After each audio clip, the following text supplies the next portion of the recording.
Let's do some streaming, baby. It is Friday night. We're gonna do some streaming and stuff. I'm pretty sure we're live. Whoa!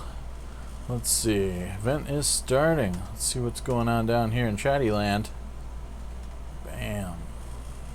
Ah, Pete's in the house. Spencer's in the house. Haha, the audience is listening. What's going on, everybody?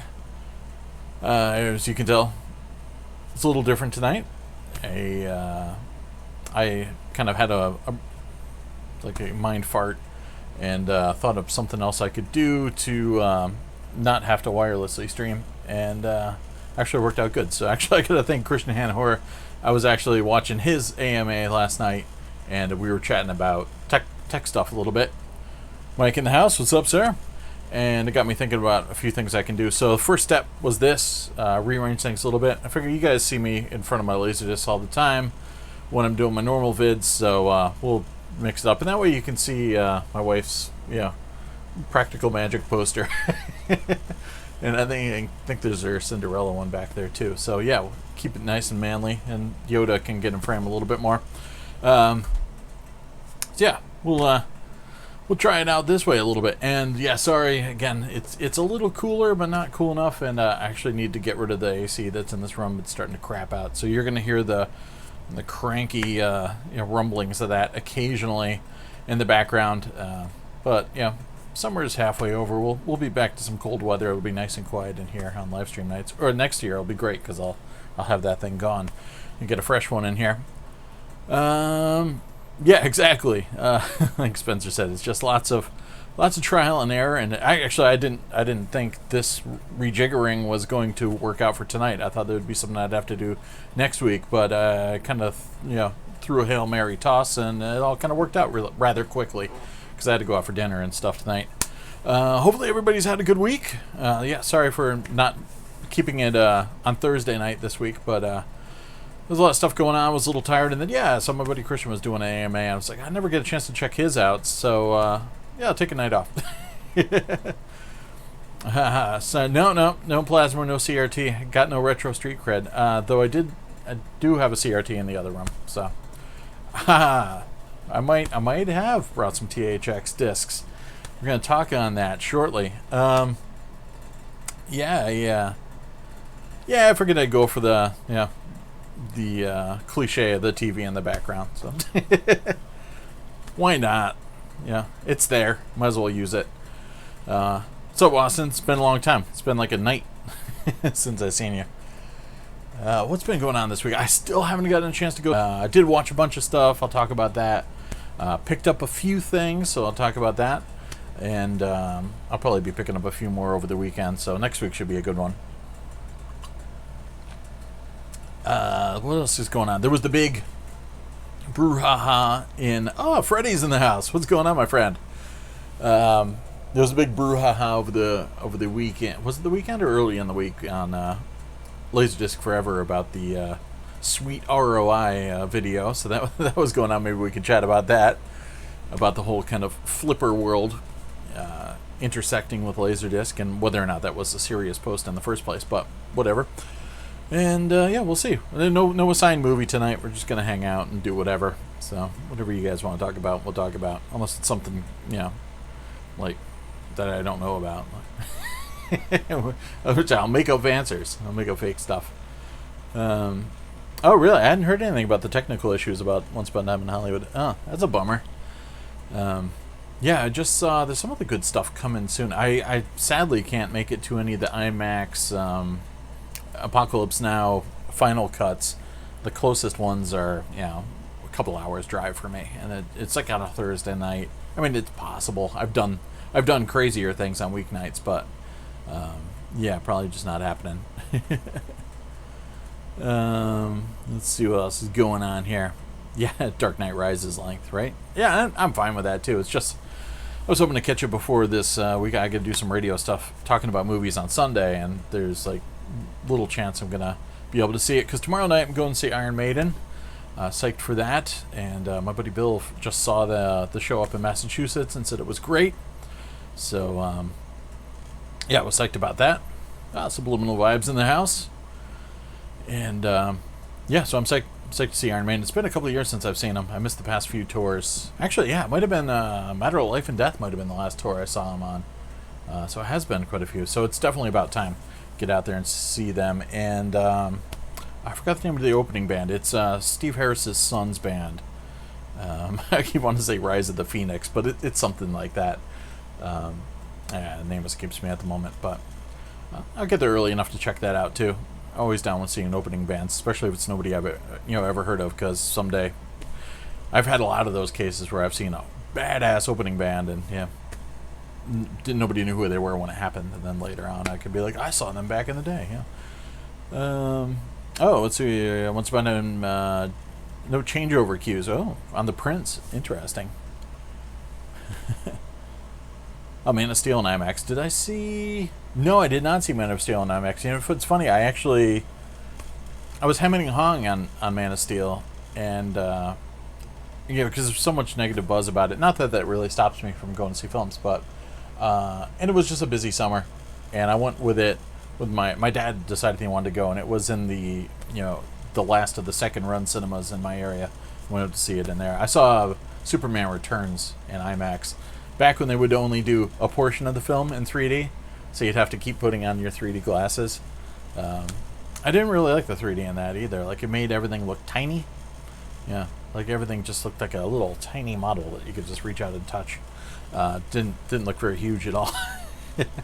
But yeah, that was interesting. You put your glasses on, they'd have like these glowing glasses images in the bottom corners of the screen. So, sorry, Pete. Yep, seeing Up the Irons tomorrow night. So I heard it's a really good set list too. So I think they're mixing it up a lot. They're throwing in a lot of 80s classics, and should be fun. Yeah, I'm hoping the 4K Apocalypse is good as well. I'll be picking that up for sure.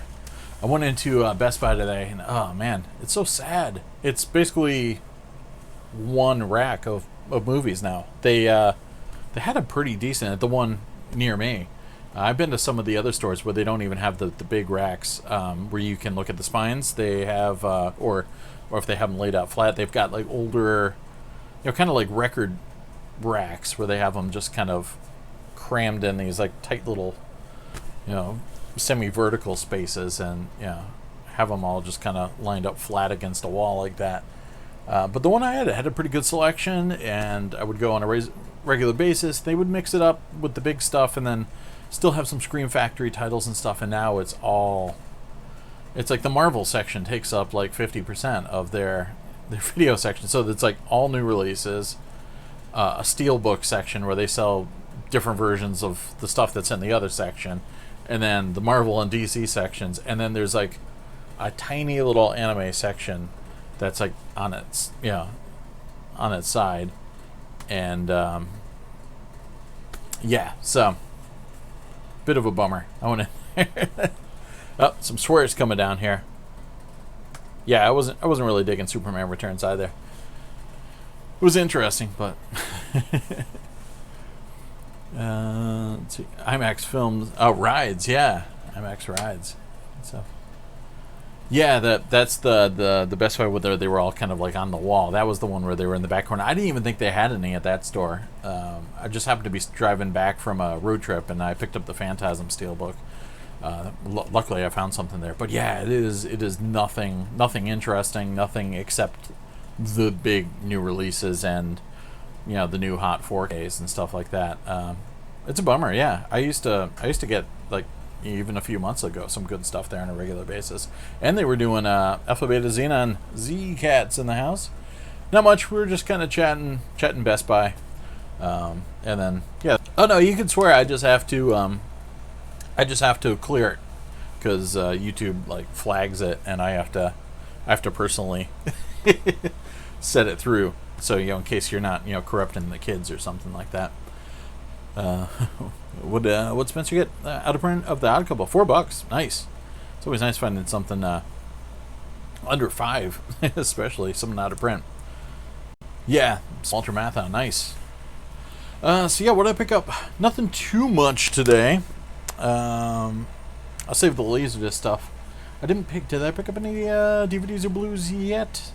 Nothing this week, though I did look at Best Buy today, and obviously I didn't see anything that I had to have, and price-wise wasn't too crazy. I stopped in at Newbury Comics, picked up a few things, including the new issue number 4 of Fight Club 3, which I don't know. I gotta wait for this to catch up because I don't know how my. Let me check out my other screen. So yeah, now that I'm all off to the side here, I have to move things over this way. So yeah, we'll go like this and try and get some lack of reflection. Everything's backwards this week, and normally I'm on the other side of your screen, but you're just gonna have to, deal with this. But yeah, I don't want to show too much in case there's, some spoilers or something. But so I grabbed that. I always get the ones with the Mac covers. There's a lot of variants, and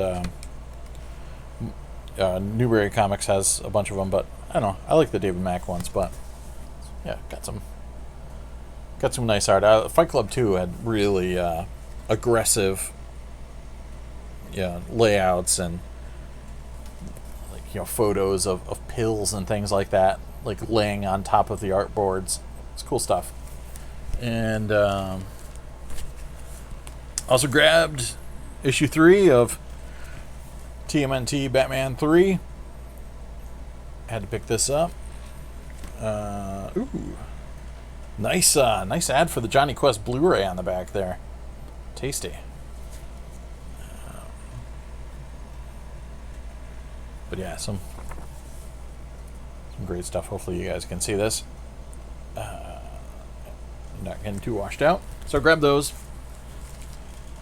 I gotta get some more backing boards and all that stuff. Time for shopping. What else did I miss out on here? Criterion Godzilla. I am psyched for Criterion Godzilla. It's funny, I was my boy Hayden on LDF was saying he was disappointed that they were going to be getting the HD scans that Toho already had and had supplied to the Criterion, but as far as I'm concerned, I'm just psyched to be able to see the Japanese versions in any way, shape, or form. Because back in the day, like, you had to import the LaserDisc, which I never got around to, or get bootlegs, and it was just a kind of cost intensive endeavor one way or the other. So I've never seen proper letterboxed versions of so many of those films. So this Criterion set is going to be an amazing treat for me, regardless of I can't even begin to think about complaining about the HD print quality or anything like that, because like I said, I'm used to seeing ass-tastic prints, stuff on TV, and horrible pan and scan versions, and I'm psyched to have freaking a Criterion version of Godzilla vs. Megalon. That film is ridiculous. And like one of my all-time favorite memories of just Godzilla films, we had one of those big console TVs, half TV, half furniture. I forgot to mention Kevin Eastman. Yeah, that's the coolest thing about Turtles Batman 3 is that it's got some Kevin Eastman art mixed in there, which is sweet because it's dealing with different dimensions and it's a dimensional kind of thing that Krang's doing. I don't want to spoil anything, but yes, they found a way to make Eastman's Turtles combine with the series, so it's great. What did I miss? Oh, nice. Spencer got the Johnny Quest Blu-ray, and it is good. So we had one of those big TVs, and the first night I had it hooked up in my room, my parents had bought a new one, and they didn't even think it really worked that well, but I actually got it hooked up and tuned in, and hunt for no glare, right? Oh, Pete's stepping out for a bit. We'll see you in a bit. So it was late at night, like Friday, and I'm like, let's see, I got the rabbit ears, maybe I can tune something in, and I got in my local ABC channel, and they were showing Godzilla vs. Megalon, and it was like the happiest 2 hours of my life. There's that bit where they drive that car down that cliff, essentially. It was so ridiculous. It just blew my mind. And I actually do like the horrible dub, too, because that kid has that horrible voice, and they're like, he's riding around on this tiny little putt-putt motorbike, and the guy's like, what's that? And he's like, Baby Rider. That kid, he's so great. Yeah, Jet Jaguar is my favorite. So, but even beyond that, all the other films in the series, I'm so psyched to get that, and it's dropping right before the Criterion Best Barnes and Noble, not Best Buy, Barnes and Noble sale. Best Buy doesn't touch those things, so I'll be picking up for half off for sure during the November sale. And what else? Still talking Superman Returns. What's that? The kryptonite formula? It is a rare type of mineral. Nice. Yeah, I haven't seen that film since I saw it in the cinemas. Yeah, Godzilla 84 looks... Yeah, see, I haven't seen Godzilla 84 since probably the copy I taped off of cable on my old TDK Avalon VHS. So yeah, pretty sad. So yeah, what else did I get? Some LaserDiscs. This one was just a freebie thrown in. My buddy Trevor sent me some goodies, and he knew I didn't have a copy of this, and he's like, well, it's totally ganked and destroyed, and the cover's all torn up and shredded, but the discs are fine. So he threw me Fisher King, which, yeah, it's all beat up and everything, but the concept is that, it's like when you don't have a girlfriend and nobody wants to know, anything about you, but then when you do have one, everyone senses your confidence, and then they want to hook up. That's the concept here. I have a beat up copy of Fisher King in my hand, so now that I've opened that doorway, other copies of the Fisher King will work their way into my life, and then I'll have a minty one. So gotta thank Trevor for hooking that up. One of my favorite Terry Gilliam films, but then again, that's kind of ridiculous to say because a lot of them are my favorite Terry Gilliam films. So I got that, and then yes, the big THX thing. I finally got a copy of a minty copy of the THX demo disc, which is semi-erroneously called THX Wow. It actually has absolutely nothing on the spine. It's called such because the first program on here is actually called Wow, but there's also a second one called Soundtrack on side B. So this is as much THX Soundtrack as it is THX Wow. Two sides CAV. And it is a demo disc that was first released in 1990, and they kept pressing new copies for quite some time. I think up until like 95 or so. Sadly, no like 5.1 or anything like that. Just Dolby Surround. But it had clips of Lucasfilm releases, and so yeah, you could run them on television sets essentially in like a Circuit City, and hook this up to a THX receiver and crank it. But side 2 also has a lot of cool, pink noise things and surround channel frequencies, and a little bit of setup stuff, color bars and plugage. But I like the whole kind of, it gives you a little bit of the soundtrack thing gives you a little bit of a rundown, narrated by James Earl Jones, talking about Foley sound effects, and they run down the early scene on the boat in Indiana Jones and the Last Crusade. And they just kind of go over every step of the way from the set audio, and then all the Foley work and mixing, etc. So yeah, cool stuff. So I picked that up, and then the Wow one is just like all the cool action scenes from the indie films and Star Wars and Willow and all that stuff mixed together. And yeah, it's super cool, but there's a little bit of a there's some misconceptions about it because it's not about the THX-certified LD scenario, because THX LD certification hadn't begun in 1990. This is solely... I'm getting my grubby little fingerprints all over it. Oh, no. A-Truck Master's in the house. What's up? But yeah, it... Strictly Sega's in the house, too.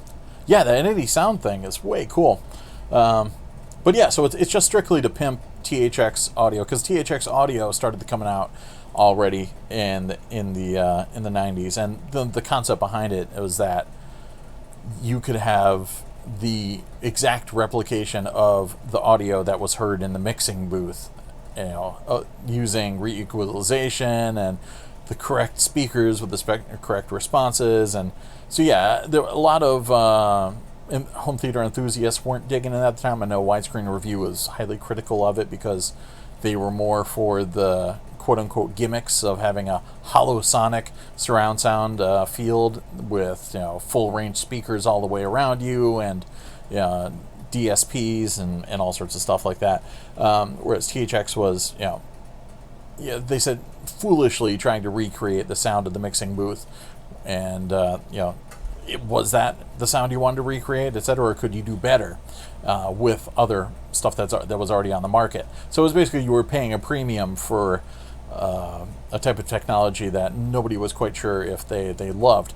That said, there's some great THX gear out there, and this disc is super fun, and super glad I finally got a copy of it. But yeah, later on they did the THX certification for LaserDiscs. It's kind of just pretty simple label. Nothing too exciting. And of course there is the extra erroneous notion that there is such a thing as THX surround sound. When it's like, no, there's a THX audio system that you can buy, and there's a THX certified disc that you can buy, but there's no surround format. And then yeah, it comes with this cool, mine was the 1993. The only way you could tell what year yours was is by the little sheet here, the user's guide at the bottom. It's got a little bit of a indicia there. Yeah, and it gives you a rundown, and it tells you when to engage your THX, cinema re-EQ function on the receiver and all that stuff. So yeah, it's just basically a demo disc, just like my Mitsubishi one, but this one's been fetishized a little bit because of the THX connection, and definitely like a dude like myself that's always talking about LaserDisc should definitely own a copy of this. So finally I have it.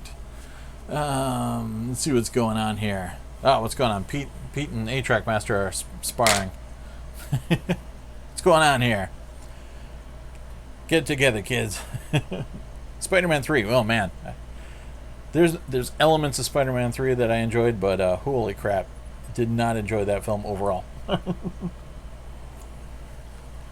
Sandman I was down with, though. I like that story, but I think Sam Raimi just let it get the best of him. And I was down with Gwen Stacy as Bryce Dallas Howard too, but yeah, you can tell that Sam Raimi just resented Venom being involved in the film. Yeah, that was a bad night too. I went to the First World Problems. I went to the screening of it, and something got mixed up along the way, and my contacts. And man, if you're going to be involved in like any kind of film criticism on the East Coast, definitely like be in Boston, because that's where everything's farmed out of. And if you're not in Boston proper, they don't really do a good job at keeping up with their kind of satellite personnel that handle other like Connecticut, other regions, Providence, Rhode Island, etc. So yeah, you will talk with people and set one thing up, and then you'll get to the site and it'll be something else altogether. So I had to run into like one of those gatekeepers. I was like, I was assured that I was all set for the screening, and I got there and they're like, nope. And I'm like, come on, my girlfriend's in there. And like, lots of people's girlfriends are in there. No way, that's Wayne's World. But yeah, so there was all sorts of like a pain in the ass to get into it. And then when I got in there, I'm like, then they're just serving me this. This wasn't even worth it. Rod's in the house. What's up, my friend? Alpha Beta saw Toy Story 4. Nice. Fantastic. Pizza time. Oh, yeah. Moiki did say he was going to order me a pizza tonight. But again, I already ate, so I'm good. But he said he was going to try and get the pizza guy to show up while I was doing a live stream. Let's see. Oh, nice. Strictly Sega still doing James Bond month. Quantum, Skyfall, and Spectre this week. Nice. Good times. Yeah, I should do a James Bond festival. It's been too long.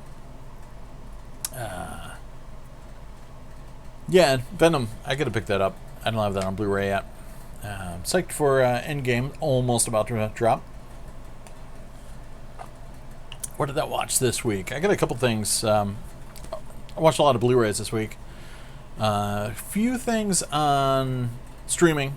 I watched that Cal Penn series. Was it this giant beast we call the global economy on Amazon? It's kind of a splinter show of The Big Short. It's produced by Adam McKay and Will Ferrell, and that was fun. And it kind of uses the same gimmick of having celebrities break down complicated systems and concepts in like layman's terms. So that was fun. I think I watched the whole thing of that. It was like really good, and yeah, a good sense of humor about it. And like one episode was like, does being rich make you a dick, or do dicks become rich? Stuff like that. It was pretty cool, and it had some great like moments of balance. It was like, well, yeah, this is bad, but if you take it too far the other way, then it's also not a good thing to get rid of things like counterfeiting, etc. So real fascinating. So I watched that. I finally started watching Good Omens. Made it about 4 episodes through, and that's about it. Yeah, Punk Nerd just rolled in. Yeah, this kind of came about. I was talking with Christian Hannah Horror. Shout outs to him. I was watching his AMA last night, and we were talking about just dealing with setup and everything like that. And I actually found a way to run wired so I don't have to wirelessly stream anymore. And I figured, well, since I was shaking things up, let me just shake up the room a little bit, and that way I'm not in the same position I always am for my videos, so that the live streams will be like a little bit different, mix it up a little bit. So now I'm on the other side of your screen. This is evil Sam. And yeah, we'll see how this goes. But it seems to be working out okay so far. Yoda's digging it. Favorite pizza topping? All right, I'm going to disappoint all y'all. I am so in love with cheese. I don't like anything getting in the way of my cheese. So if there's something that features cheese, like a burger, like you put a bunch of crap on it, it's like, I don't know. It's like a bunch of useless stuff. It's just getting in the way of my cheese. It's like I get a LaserDisc and I put like 5 books on top of it. Like, I mean, there might be great books and everything like that, but I want to watch my LaserDisc. So take the books off my LaserDisc. Same kind of concept. Like, I don't want anything getting in the way of my cheese. And I love cheese pizza. I don't want anything else involved in it. Yeah, because it's like the beautiful cornucopia of flavors and stuff is bullshit. I don't buy into that. I want cheese. Nothing but cheese. Extra cheese. So don't go putting any toppings on my thing. Yeah, I don't want none of that. Yes, watch some THX-certified DVDs and Blu-rays. Nice.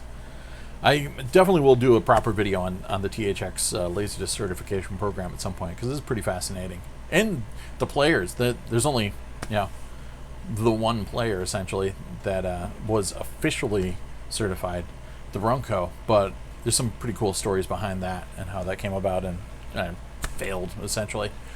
So yeah, there were no pioneer THX certified players. Rod watched Star Trek motion picture through Star Trek 4. All right, so everybody's marathoning something. Punk Nerd watched Batman vs. TMNT and rewatched Hey Arnold the movie. It is a 4K. It's a cheap one though, so don't get too excited. It's not like a OLED or a QLED or a ZLED or a LEDD or a DDD or any kind of D. Let's see, THX Tex, yes, that's a good one. Sauce Man, yeah. See, this is one of the deals where me and my wife differ. She's all sauce, so she wants extra sauce, and I want extra cheese. And I'm also not interested in splitting a big pizza with people. Yeah, there's always the guy, look, let's get a bunch of pineapple and mushrooms and like some bacon and sausage and hamburger and pepperoni and sausage and more hamburger, and we'll get that. And then all that stuff ends up creeping on my side. Like no matter how much they try and like draw the line. I'm like LL Cool J and toys. I want my string beans quarantined. Oh, my cheese quarantine. I don't want your crap invading my side of the pizza. So I'm a big fan of the personal small pizzas, because then I can just play by my own rules, enjoy my cheese, and everybody else can do whatever they want. But yeah, there's always a, hey, let's go in on one. Or when you want to split it in quarters or something like that. None of that nonsense. Get out of here. Anyways, yeah, so pizza. I don't know how we got started on this. But yeah, otherwise, I did watch the other night Sadly, the jacket is beat, but it is a bitch to find.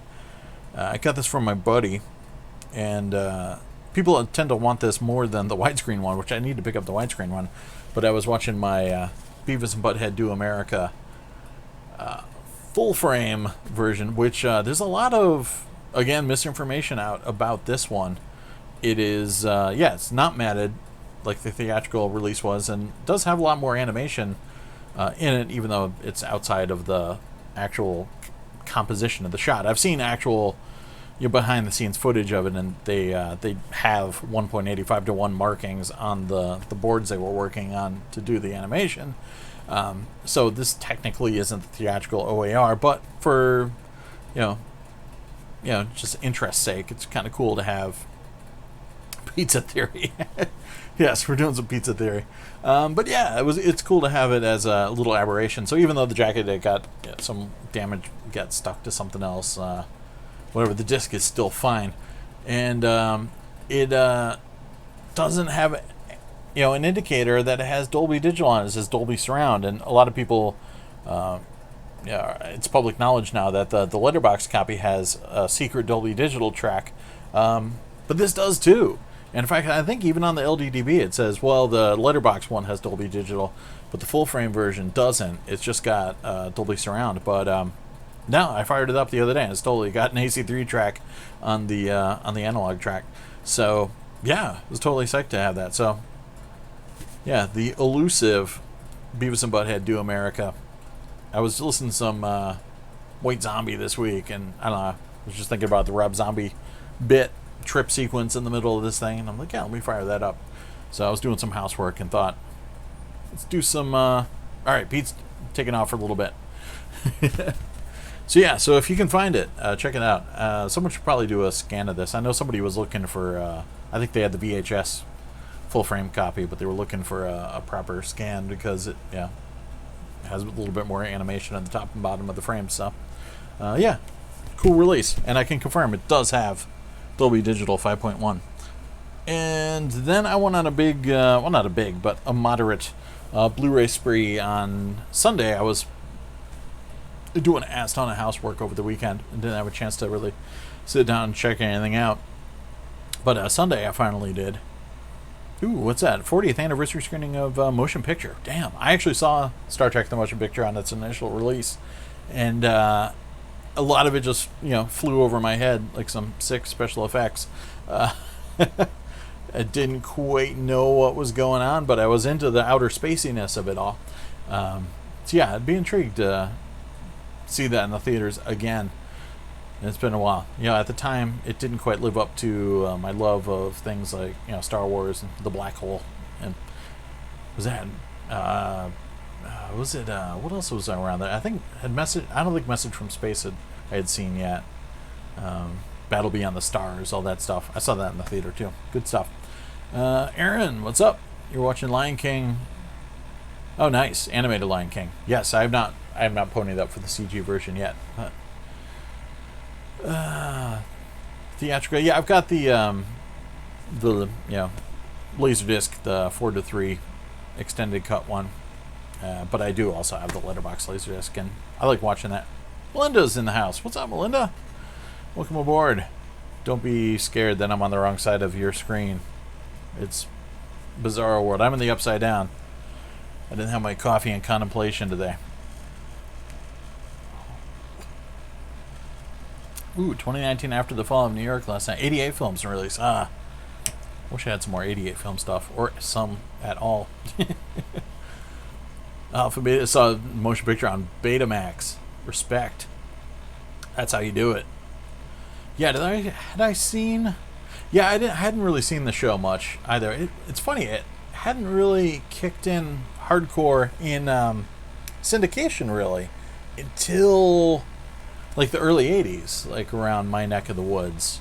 So it was weird. So I had heard of Star Trek, and I angered parental units by saying how great Star Wars was. And of course there were some parental units that had been Trekkies long before Star Wars came along, and were like, well, it's no Star Trek. And I'm like, Star Trek, Star Schmack, that's stupid.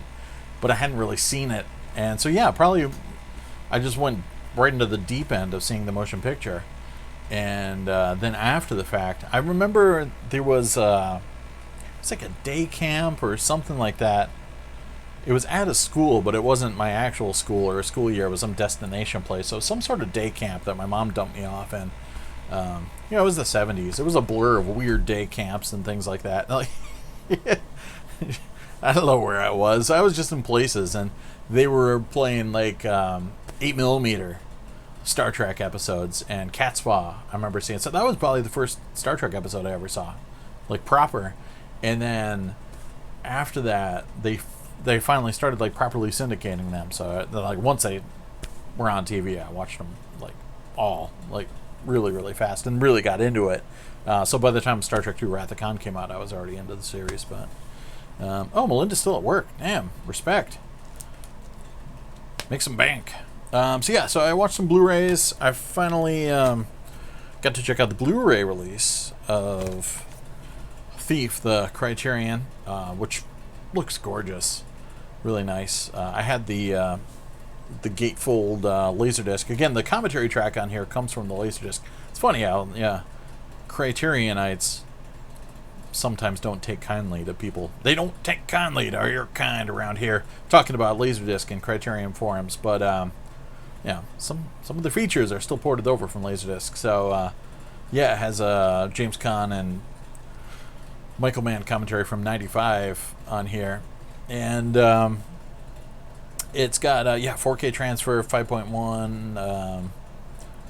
What else is on there? And some new interviews with Michael Mann and James Caan. James Caan is so unrecognizable. It's crazy because he had like plastic surgery and he doesn't even look like the same guy at all. It's like it's really, really weird. I thought I had read the screen wrong, and I thought like maybe it's somebody else. Maybe it's somebody who worked on the film. Was it the DP? Maybe, and then I actually had to go back to the menu and be like, no, that's freaking James Caan.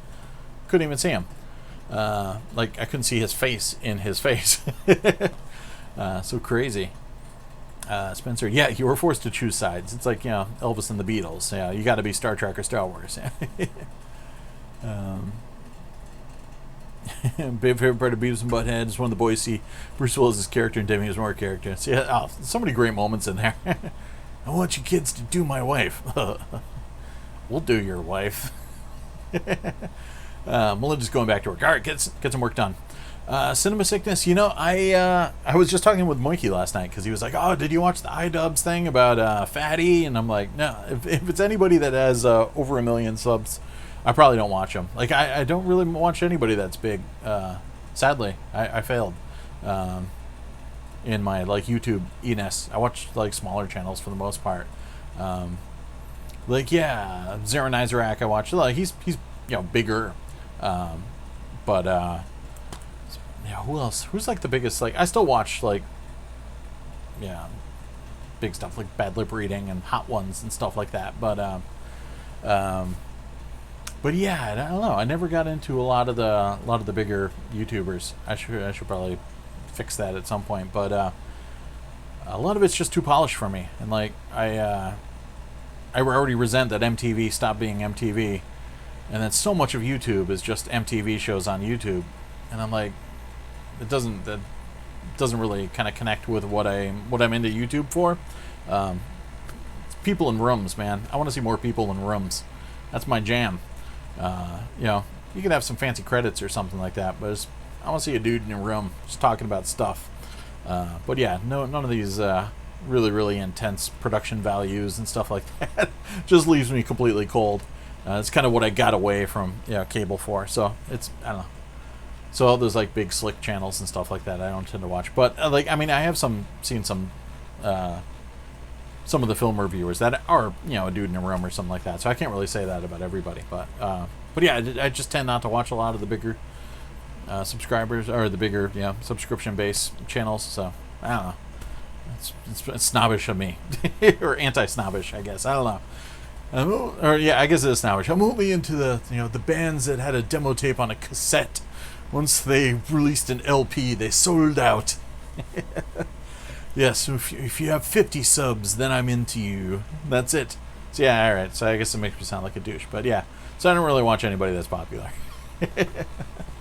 Lots of South Park quotes today. Nice. Ooh, Last Man at Barnes & Noble one. Yes, I need to go back one last time because the sale ends, the July sale ends on the 4th. And I want to grab some Terry Gilliam releases. So, and I still need to get Naked Lunch. That's my last Cronenberg I need. And yeah, Laser Ramon just mentioned James Caan is unrecognizable. It was crazy. Like his voice is still kind of gravelly and intense. He's such a badass in Thief, man. It's so great. And it is a lot like Heat in some ways. And Spencer watched the AVGN. All right, see? There you go. But yeah, like he's such a badass. And like everybody else around him like either respects that he's a badass or foolishly doesn't understand how much of a badass he is. And James Caan was like the right guy for this role at that time. Tuesday Wald's great in it. Robert Prosky's the coolest. And yeah, it's a nice little like predecessor to something like Heat, and just stuff they did it all for real. Like they got actual bank robbers and vault heisters to teach James Caan how to break into safes, turned him into a real safe cracker. Sorry, I mean the one super polished high level channel I watch is Maison Otaku. Those guys are at the top. Like PewDiePie is down here, AVGN's like around there somewhere, and then there's Maison Otaku. So watch their channel, and you will enjoy. And if you're at one of the cons when they're doing a panel, go see their panels. There you go.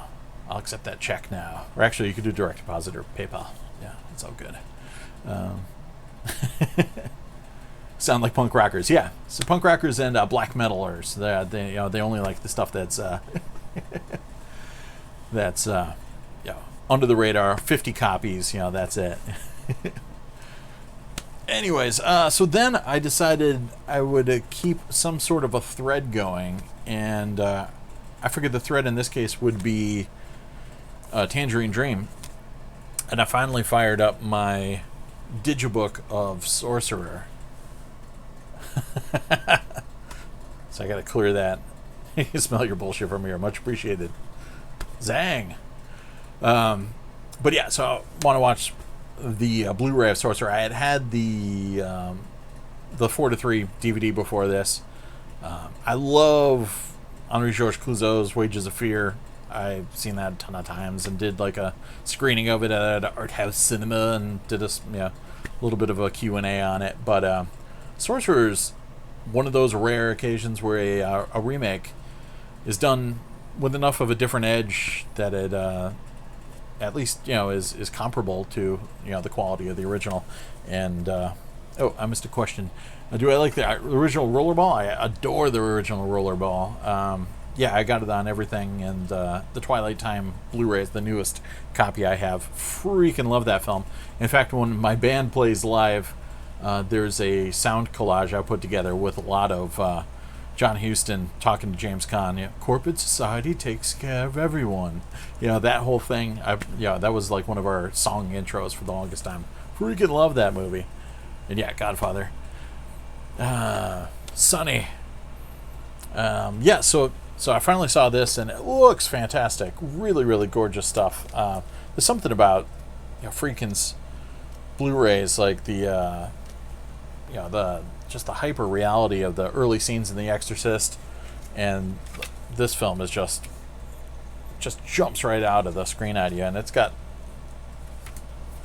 nice little book here, all sorts of great stuff, and it's cool. It's got essentially the same story. If you haven't seen it, Wages of Fear is it's based on a book, but it's about a bunch of nobodies that are down on their luck in this small South American town. But it's kind of like instead of joining the Foreign Legion, it's just a place for people to go to disappear if they're on the lam, running from the law, or just hiding from somebody. So Jonathan E is my boy, man. Nothing can stop Jonathan E. Jonathan. Yeah, so this one is essentially the same story. So yeah, it's these guys down on their luck in this small South American town. but this takes the extra step of showing their circumstances from everywhere before they go there. So, Roy Scheider is a guy in New Jersey crossing some very powerful people, and there's a gentleman in France who's pretty much screwed up his entire life and owes a lot of money to someone, and then there's a bomber, a Palestinian bomber, and all these people kind of convene in this small town, and there's an oil rig explosion that needs to be shut down, and they need this dynamite that's leaking nitroglycerin on the other side of the jungle, essentially, to reach the site. And so they hire these nobodies, like they pretty much give them a sweetheart deal, knowing they're probably gonna explode, and they send them out. They make them. I like this one that has a really cool montage of them kind of putting their own trucks together from crappy parts and whatever shells of trucks they had left over at the oil company site. So that's a cool scene, and just a lot of tension along the way. Of one. The path is not great, and there's normally most of the artwork for the film has the bridge scene. I'll see if there's a picture in here in the book where there's a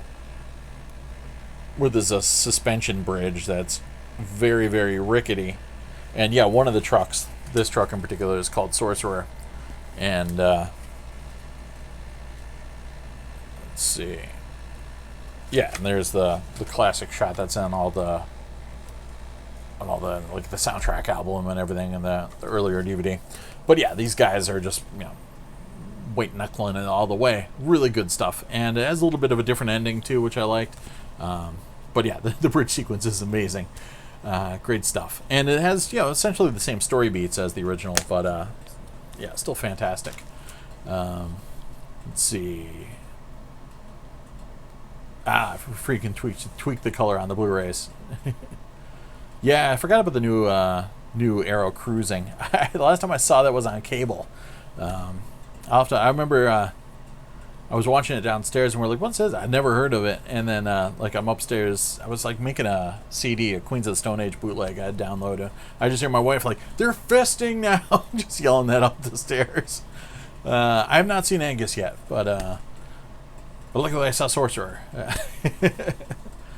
Definitely wouldn't mind checking out Friedkin's memoir. He's always a delight to listen to as well. Where did I leave off? So it was cool. Listen to the Tangerine Dream soundtrack and all that good stuff. Mr. Plow. That name again is Mr. Plow. Do check out Sorcerer.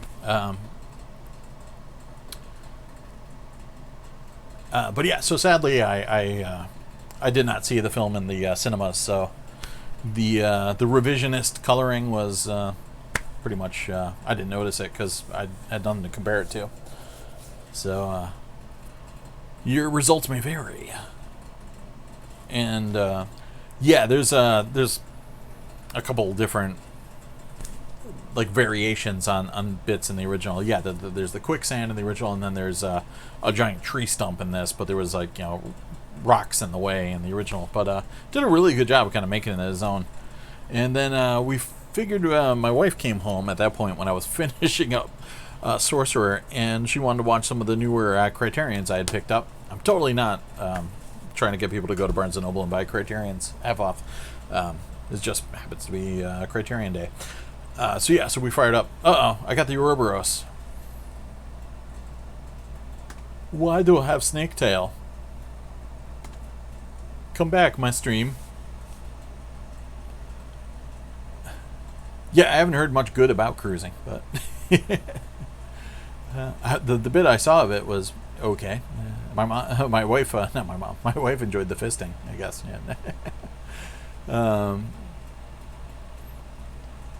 Bug. Some interesting stuff. So we fired up Rosemary's Baby and gave that a spin in mono. Looked nice in Blu-ray. I think my last copy was the Paramount DVD. And watch some of the extras on here. Nothing too much. I mean, there's a cool documentary with Polanski and Robert Evans and Mia Farrow. But then I also listened to the Ira Levin interview on a 1997 broadcast when he was releasing the book sequel Son of Rosemary. But the other one was just a piece about Christoph Komeda. So not always Rosemary's Baby specific, but just about the composer and his life.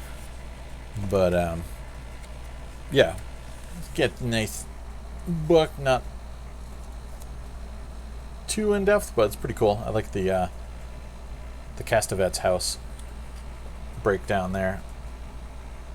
Little kind of replicas of some period writing about the film in the pre-production. So yeah, nice stuff. So it's like to have that. Children's matinee, cruising. Come on, kids. You like Pacino, right? Yeah, so I watched all those bad boys. What else did I watch this week? Damn.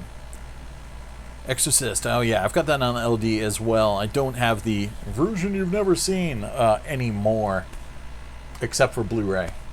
I had, but yeah, I've got the Exorcist special edition with the commentary track, but I think I have the original erroneous one where the commentary levels were barely listenable. But yeah, whatevs. I'll still take it.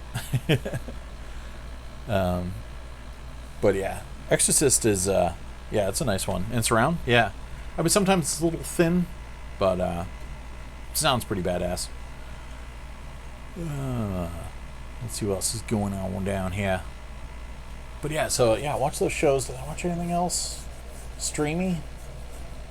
I don't think so. Just that Cal Penn documentary and Good Omens. Yeah, the Spider-Walk version. Spider-Walk was a pretty cool concept, at least. Yeah.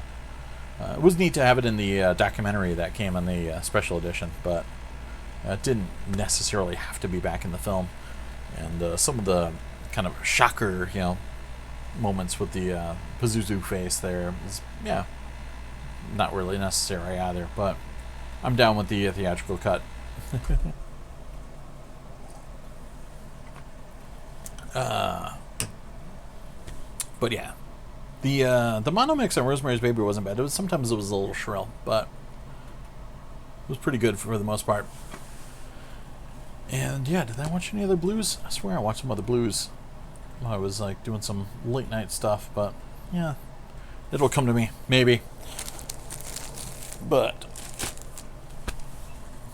Exorcist 2 Scream Factory, yeah, someday I gotta give that another chance. I only saw it like the once ages ago. Yeah, I know one guy who loves that film, and well, I knew one guy. I don't really talk to him anymore. Not because of that, but other circumstances. But yeah, one Criterion, Armageddon, nice. Ghostbusters, definitely recommend that on LD. Akira, Pulp Fiction, Princess Bride.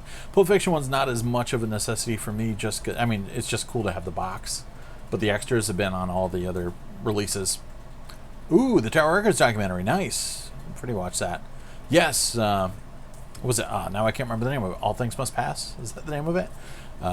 Yeah, really cool film. Really, I want to go to Japan now and go to the Tower Records that are still existing over there. And go visit my buddy Daisuke as well. But I thought that was really cool. It was a nice little bit. At least there's some sort of Tower Records entity going on. But yeah, it was a really cool documentary. And I just love the whole kind of piss and vinegar of those guys just making this thing happen and putting people that had no idea what they were doing in charge of very important things. They had the one guy, the money man, who had a little bit of a head on his shoulders for business, and everybody else was just flying by the seat of their pants. Yeah, good stuff. Yeah, what are the documentaries? I did watch. My wife actually ended up watching the Image Revolution documentary, which I had seen before. But I was always happy to. I was actually working from home that day, so I was happy to kind of watch that again. But yeah, definitely the Tower video is a little sad because it's this guy's dream, But yeah, real world music selection. I used to live down the street from the Tower and the corner of Mass Ave and Newbury Street in Boston, and it was the coolest thing because they were open till midnight usually, and sometimes later if it was special release night, and it was just I could walk there. It was just a couple blocks away, so late night, even if I didn't really have a lot of cash on me or something, I'd just go and browse, and they had like big sections of like small, like just dark wave stuff. If I wanted to look like tons of project records or something, like they had everything in stock, and it was just ridiculously huge selection of things. They had a room of soundtrack CDs, etc. So it was just a fun place to get lost in, just to like kind of think about what do you want to get someday. In America, if I should check it out. That sounds really, really familiar. I might be confusing that with another film with a very similar title, but I will look that up and see if I'm not confusing that. Either way, I haven't seen it, but I think I know the film you're talking about. So yes, I will try and remember that and watch that. I've got this running list of things to watch, but yeah, why do I know that? I know that name. I'm gonna have to look into that.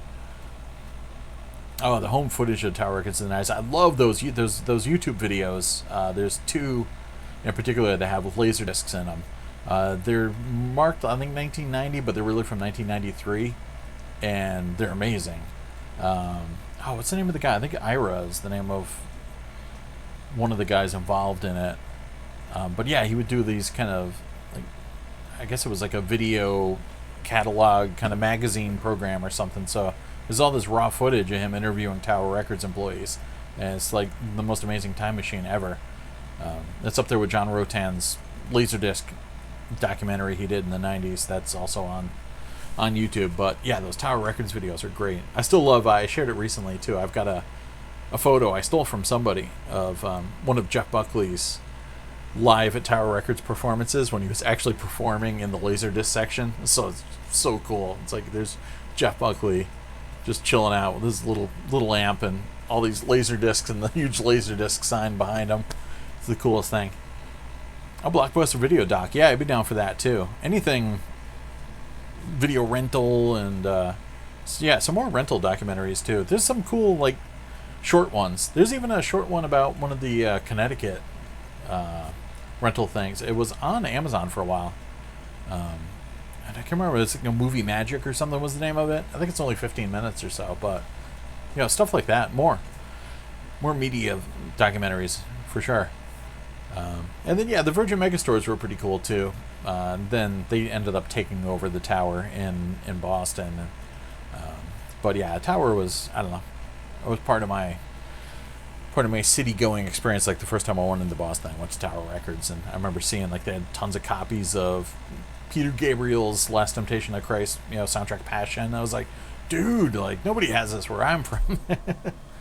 Punk Nerd, born in 2003, but like retro AVT. Yeah, man, this I'm glad to see it's catching on. Sure. All right, in America, the Irish Family was the yes. So I have that. I covered it on my movie show, and my co-host guy loved it, and I never got a chance to see it. So yes, I will watch that.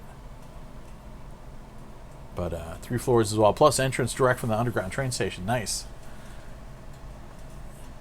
Yeah, seeing LD sealed is like the coolest thing ever. I don't know if I still have it too, but my buddy, I think Vincent Onorati, who's a mod on Laserdisc Forever, has a great shot he took at Laser Craze, which was diagonally across the street from Tower Records in Boston, and he's got a shot from the interior of that store from kind of early-ish 90s too.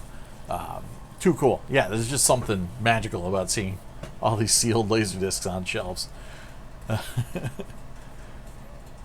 One of cool documentary, it's rare. Check out Out of Place. It's about Cleveland's underground surfing scene, which happens in winter, no less. Ooh, nice. That's very specific. I'm down with that. Any kind of weird docs, I'm into. Let's see. Yeah, the guy Gabriel. Woo, awesome. Oh, that soundtrack is still one of my go-tos. Like, if I'm ever doing like some DJing or something like that, and I want to like set a mood before like the actual like kind of rollicking stuff goes on, I'll put that on it. It's like great kind of like chill set a mood stuff. So is really good too. Yeah, this is how far after So? A couple of years, maybe, right? A couple of years after So that the Passion release came out. Great release. Definitely, I'd show it to you, but it's over there. And then I have to like trip over things in my laptop to get over there. But fantastic release. Oh, it's too bad Sean isn't in the house. I told him I would show my Dune encyclopedia, and I finally remember to bring it out to show him, but of course he's not here. Salisbury Hill, that's even older. But yeah, Passion's just got all instrumental stuff. I mean, there's a little bit of vocalizations and ululations, etc. But yeah, it's just all soundtrack music. But like really amazing stuff. Yeah, definitely rivals what like Dead Can Dance was doing at the time. Night Sabers, remembers the Blockbuster near Wiltern Theater.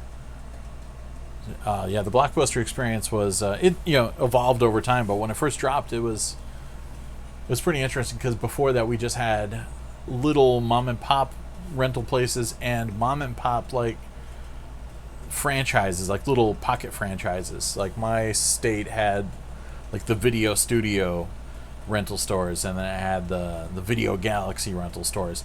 But most of the time it was very like you had a card for one specific location, and Blockbuster was shaking things up with having like a Blockbuster card so that you could go to different locations and mix it up and drop off tapes wherever. And yeah, they really kind of brought it up to the next level. Obviously they had a lot of money sunk into it as well, but you could rent tape decks and stuff there too, and I'm sure some probably rented Laserdisc players too. Mine didn't have much in the way. All the LDs I would rent were from the more mom and pop rental shops. But yeah, Blockbuster, I spent tons of hours in Blockbusters, going through the catalog sections looking for something to rent, and it was always a good time. And I missed the old, the recommendations from the staff. That was good stuff. The Melt album. That's why I don't DJ in public. Nice. 4K. What's in that? What's going on, buddy? 4K's in the house. Oh, Strictly Sega first Squeeze CD. Squeeze LD. Sorry, not CD. Did you get? Was that you that got the Fugitive? Somebody was just showing a Squeeze Fugitive. No, that wasn't you. That was somebody else. I sadly sold my Squeeze Unforgiven. I was trying to complete my Metallica box set, the deluxe Metallica boxes collection, and I did make a copy of it. So I do have a video copy of my Squeeze Unforgiven, but there was a gentleman from Hong Kong that wanted it bad, and yeah, I was like, all right, this is kind of benefiting both of us. Let's go ahead and pull the trigger on it. I don't normally sell any of my stuff, but because I know I'll regret it. But yeah, there's that one in Alaska left, right at the Blockbuster. And that was fun seeing the Blockbuster and Captain Marvel and the True Lies standee, and yeah, there's some good Blockbuster videos on YouTube, people shopping in Blockbusters, but it was cool. It was a good place to go and hang out for a bit. Tower actually had a pretty good rental section, the one in Boston too. I used to run a lot of VHS there. THX-certified Pete is back in the house. We were mostly talking about Blockbuster Video and what else? Because Freddie watched the Tower Records documentary, so we went on a big kind of spiral from Tower Records into Blockbuster and stores. It is so depressing driving around the area now, and it's all walk-in clinics. I mean, I don't know how we can have that many injured and or sick people in my neighborhood to require it's like serious level walk-in clinics, and then like fast food joints, and it's almost like a hilarious like Monty Python Terry Gilliam cartoon of this like kind of cycle of like cell phone stores and fast food joints that like give you cancer, that make you go to the walk-in clinic, and then by the time you get out of the walk-in clinic you're hungry again. So it's just this cycle, and there's just nothing fun. So I am psyched that there are some actual record stores in my neighborhood. There's at least 2 like proper record stores in my town, and then there's a lot more close by. So I always make a point of going out to those guys and shopping, just because it's like they're like the last bastion of physical media stores, or just actual stores where I like to go and shop things. It was like super depressing when I went the last time I was in Houston with my family. They're like, oh, one of the biggest malls is here. So I'm like, sick, let's go to the mall. And it was like absolutely nothing. It was just all high-end boutique shops and Miu Miu's and stuff. And I'm like, there's nothing. There was like a GameStop. There wasn't even a bookstore. There was like 4 floors of nothing I was interested in. A lot of those kind of new. There's the one company that makes all those high-ish end shopping plazas. We've got 2 or 3 of them in driving distance of me. One, thankfully, has a pretty decent restaurant and a Barnes & Noble, but the one closer to me has Sweet FA for cool shops. So yeah, occasionally I'll go eat in there, but it's just like, ugh. But even those are starting to fail. Charming Charlie, much to my wife's chagrin, is closing down. So, but yeah, it's just, there was like a period, there was some like kind of nerdy stores in there, like a store that had like Magic the Gathering games and, you know, fairy statuettes and things like that. So at least there was something nerdy going on. But yeah, those things always end up failing quickly. There's a couple like tabletop gaming places that always fail and then change location. But yeah, there's like so much just boring stuff that I'm not interested. So yeah, thankfully I do have some bookstores and things like that. But back in the day, man, you know, there was Borders, there was Barnes & Noble. Like you could spend a nice afternoon hitting, you know, rental shops and physical media stores and bookstores and so much fun. And there was actually like a real film section and, you know, Borders Books and Music. I could get lost in there. Damn it. But yeah, I am excited about the Barnes & Noble Criterion sales and the fact that they're branching this out now with Arrow sales too. That I can get Arrow discs half off is a nice little bonus. And they're stocking this stuff too. Their Criterion stock is great at the one that's, you know, maybe about a half an hour from me. Actually, there's 2 about a half an hour from me. One's a little bit bigger than the other, but killer selection. And if it's not there when I go the first time when the sale starts, it's usually in stock by the second time I go. Like I said, the only thing I was looking for that I didn't find was Naked Lunch, the Cronenberg Criterion. And if they don't have it when I go this weekend, I'll just probably order it. Punk rock laserdisc. I don't know if I do. I got some DVDs, but I don't know if I have any punk on LD. On DVD, I've got some Dead Boys, and I've got a compilation of CBGB performances of tons of bands. And then, of course, on Blu-ray, I got, you know, Decline of Western Civilization. And I'm trying to think of anything else. I might have some VHS, some punk VHS stuff, too. What did I miss out on here? Plan 9, what's up? Yeah, record stores in Portland. I would hope so. That's awesome. Yeah, and in Boston, still, whenever I go into the city, they got a lot of nice record stores. There's a lot of good stuff there. Oh, we're streaming slow? Damn it. Luckily, I'm connected in hard tonight, so it doesn't do anything. Didn't make a difference. But it was fun. We got to mix it up, get a different angle. First rental store in John's area was locally owned. Yeah, nice. Yeah, they would have those ridiculous membership fees. Yeah, $100. Yeah, because like because VHS tapes were so expensive back then. Like each tape was like $100, and yeah, so they had to charge that money and pretty much hold your money hostage in case you messed up one of their tapes or ran away with one or something like that. But yeah, I remember actually renting a VHS recorder from one of the stores for a weekend before we had our own. And then there was one time we rented one so we could dub tapes too. I was like, you know, after I had our first Emerson. I think an Emerson was the first one we got, and then an NEC was the second one we got. Oh yeah, the Unchanged Building with something else inside. The Tower Records in Boston is a freaking Marshalls now, or it was. No, was it Marshalls? I think it was a Marshalls. And it was like the saddest thing ever. Like I got to go into like the corpse of Tower Records, you know, which was also the corpse of not FYE, Virgin Megastore, and then later Best Buy. But still, it's always going to be Tower Records in my mind.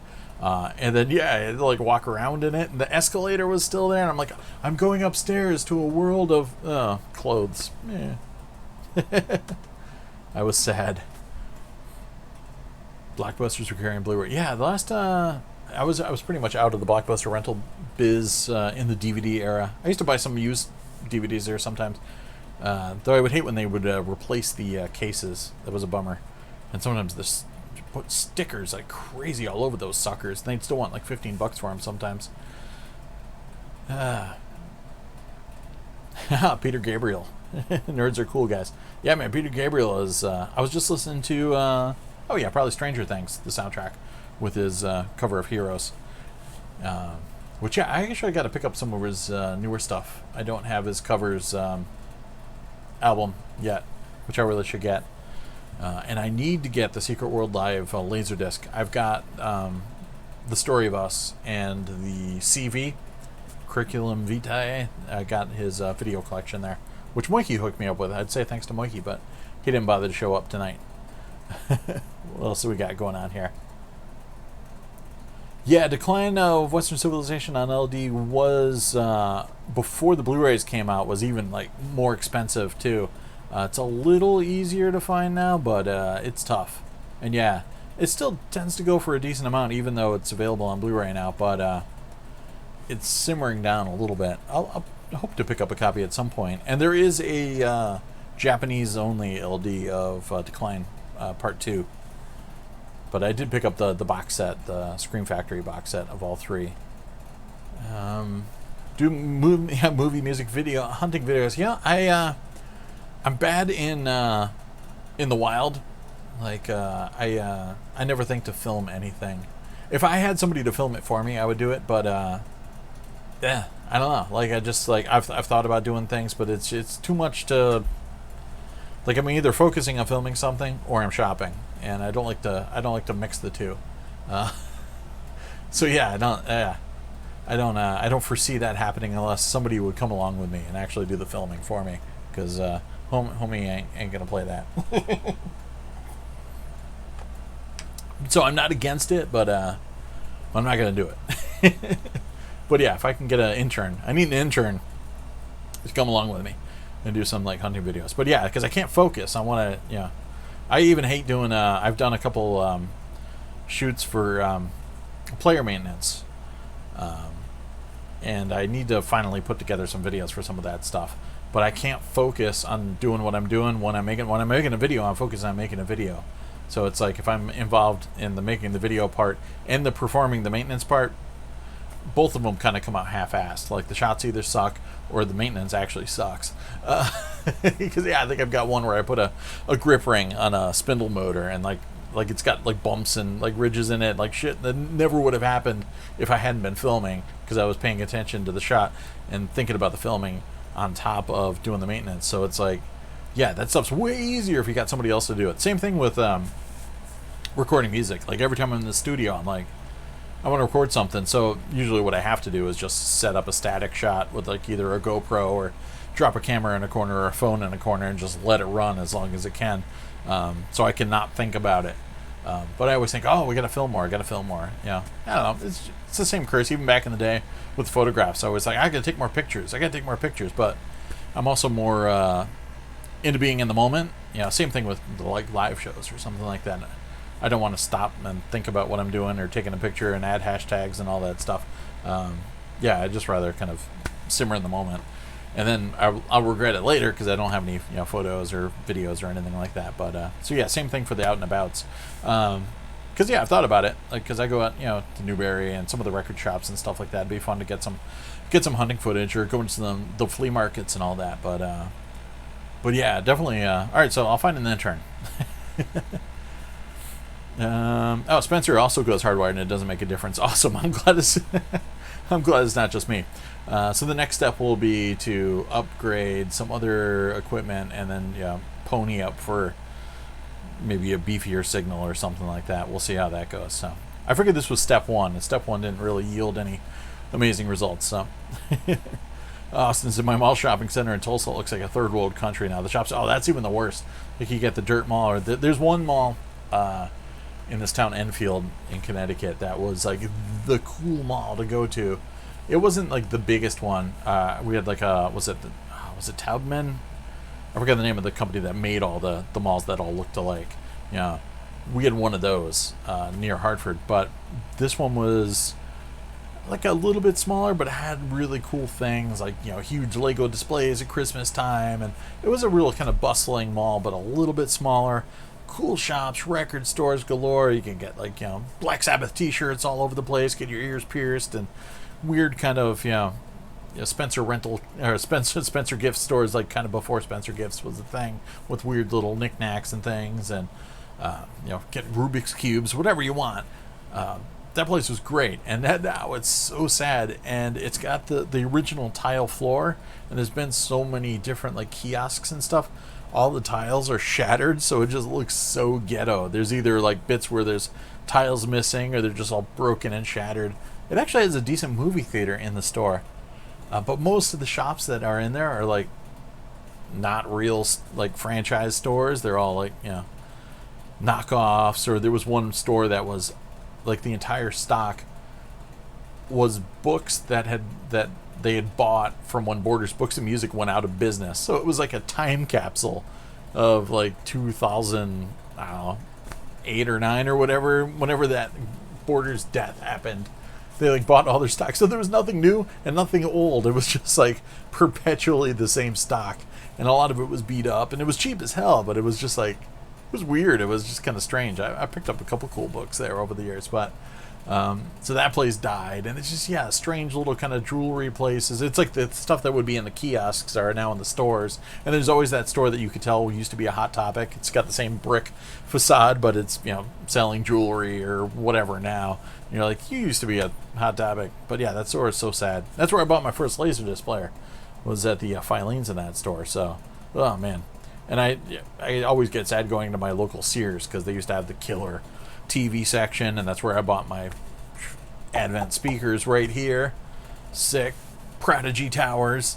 I just had so many great times hanging out there and listening to like the LaserDisc of like what they would have always usually blaring, and little like Bose Cube surround sound setups.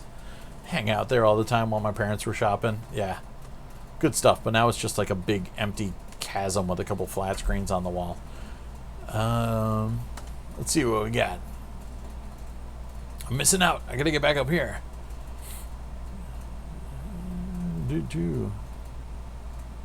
Yeah, rental players. Yeah, the block plastic suitcase. Yes. Yeah, getting a VHS player was like, or getting a VCR was like getting a nuclear football back in the day. And yeah, mega plastic suitcase.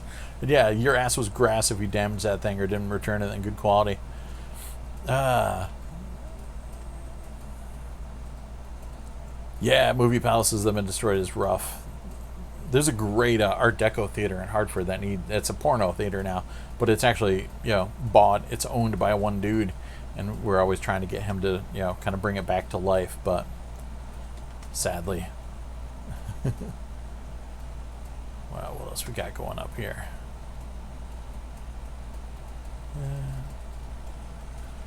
Let's see, Blockbuster. Oh, Coconuts, yeah. I used to rock Coconuts again. It's funny, there was all those record stores that were named after fruits or vegetables, or there was like bananas, coconuts, strawberries. I forgot, there must have been at least one more. And I used to rock Coconuts. Sometimes you get some LDs on sale there too in the clearance rack. 4K is thinking about getting a Panasonic AG 7650 Pro VHS player. Nice. Yeah, man, get a Panny. That'd be sick. Love those suckers. I've still got my main player is a JVC SVHS. Still going strong. Consumer. Great, not pro stuff, but still a really good deck. Whoa, Alpha Beta's Blockbuster had an internet cafe at one time. Damn. Yeah, I don't remember mine having that.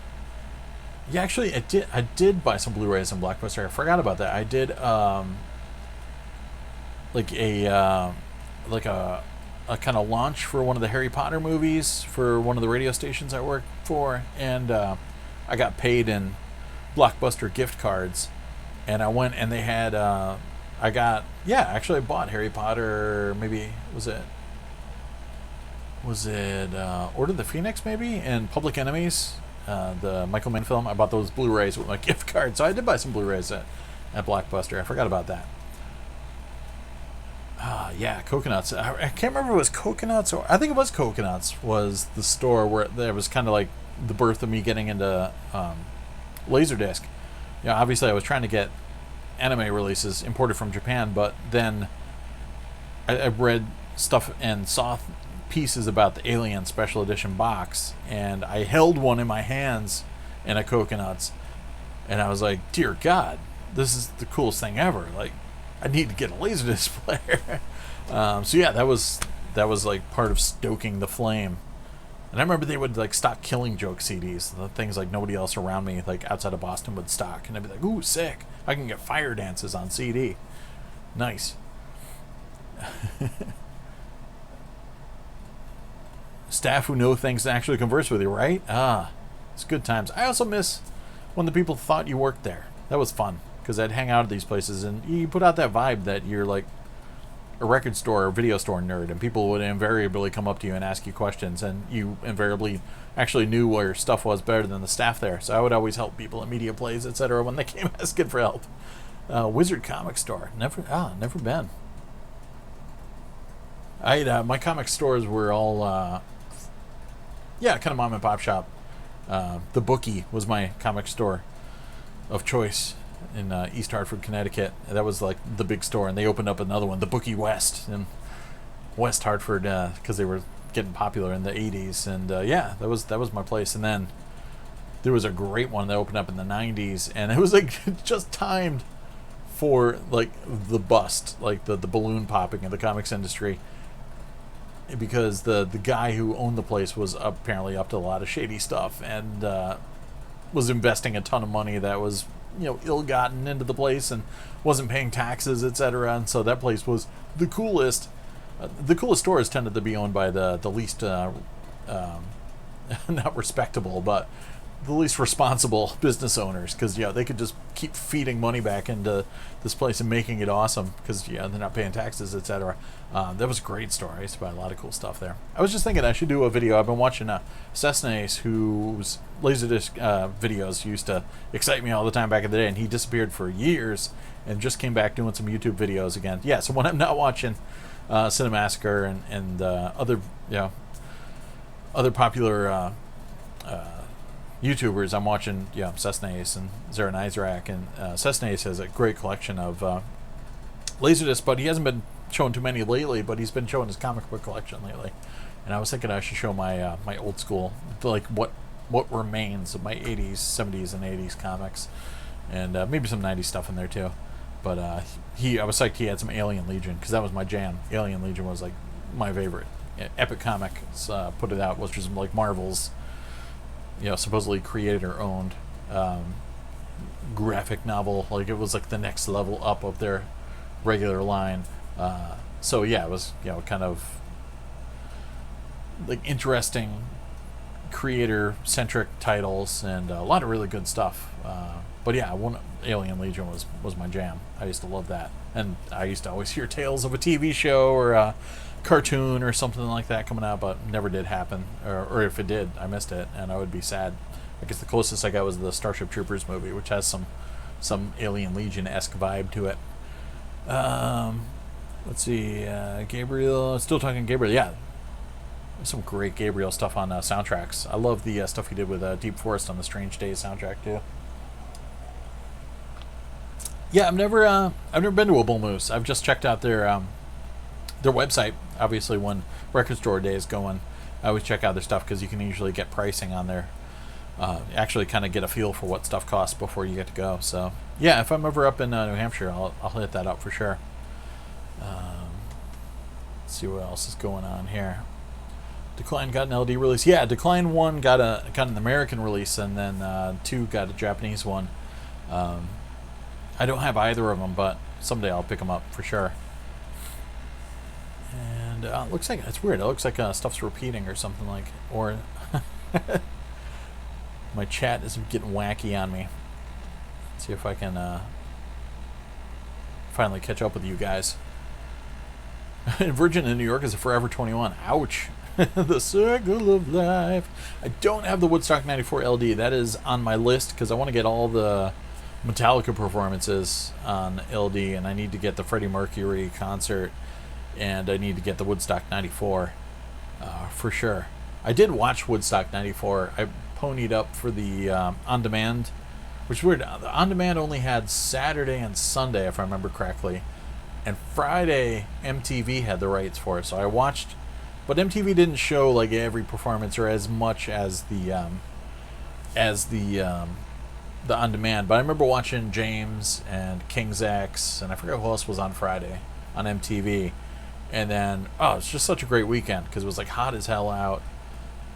Just ordered a lot of pizza, invited some of my buddies over. We were just all like kind of sleeping on the floor watching Metallica, and then like trying to stay awake through Aerosmith. And I made sure I taped a ton of stuff. Rollins Band, Primus, Green Day, Metallica, then Nine Inch Nails, Mudstock moment. Good stuff. Yeah. So I watched that whole damn thing pretty much, and then slept for a little bit overnight and left the tape running overnight in case I missed something. Duet song, Gabriel do with Kate Bush, Don't Give Up from So. It's a great song. Good stuff. I love that, and I love his Sinead O'Connor duet, Blood of Eden, on Us. That's a really good one too. But yeah, Don't Give Up's good stuff. I've been meaning to get those Kate Bush remastered sets that came out recently. Retail apocalypse is the thing, right? It has been accelerating. It's sad. Like I said, I went into Best Buy and they just like hemorrhaged rows of Blu-rays. Like, it wasn't just like they took one row away. It was just they took all rows away except for one row. And I was like, ooh, someone punched me in the gut. Let's see. What's that? Rockin' Metallica. And I know. All right. I'll try and get some more out and about stuff. Yeah, Spencer rocked the Don't Give Up. Sorry, I'm behind you guys. All right, Mizuno Otaku. I gotta come out to Connecticut. We'll hang out. We'll go around. We'll pick up some stuff. Damn it! I'm so behind you guys. Let me try and catch up here. H.R. Giga's Megatherian artwork. Awesome stuff. I always love that too, how Celtic Frost like went to Giger and were like back when Hellhammer was the thing. It was like, can we use your artwork? And he's like, yeah. And like Tom G. Warrior knew how badass our artwork was and didn't want to waste it on Hellhammer. Like waited till Celtic Frost was the thing and then used it. The dude was smart, man. Well, he still is. But I picked up Man Who Killed Don Quixote, but I haven't watched it yet. The Blu-ray was pretty cheap. I think I got it at Target. And I was psyched to pick it up. It's an eco case, but still worth getting. Rod's Blockbuster is a hearing aid practice. Damn. There's a store in Australia called, what is it? Oh, filled with cult DVDs, Japanese, French, German imports. And ooh, yeah, nice. Badass. Action figures of anime, Star Wars, Disney, James Bond. I'm down with that. Minotaur books. Damn.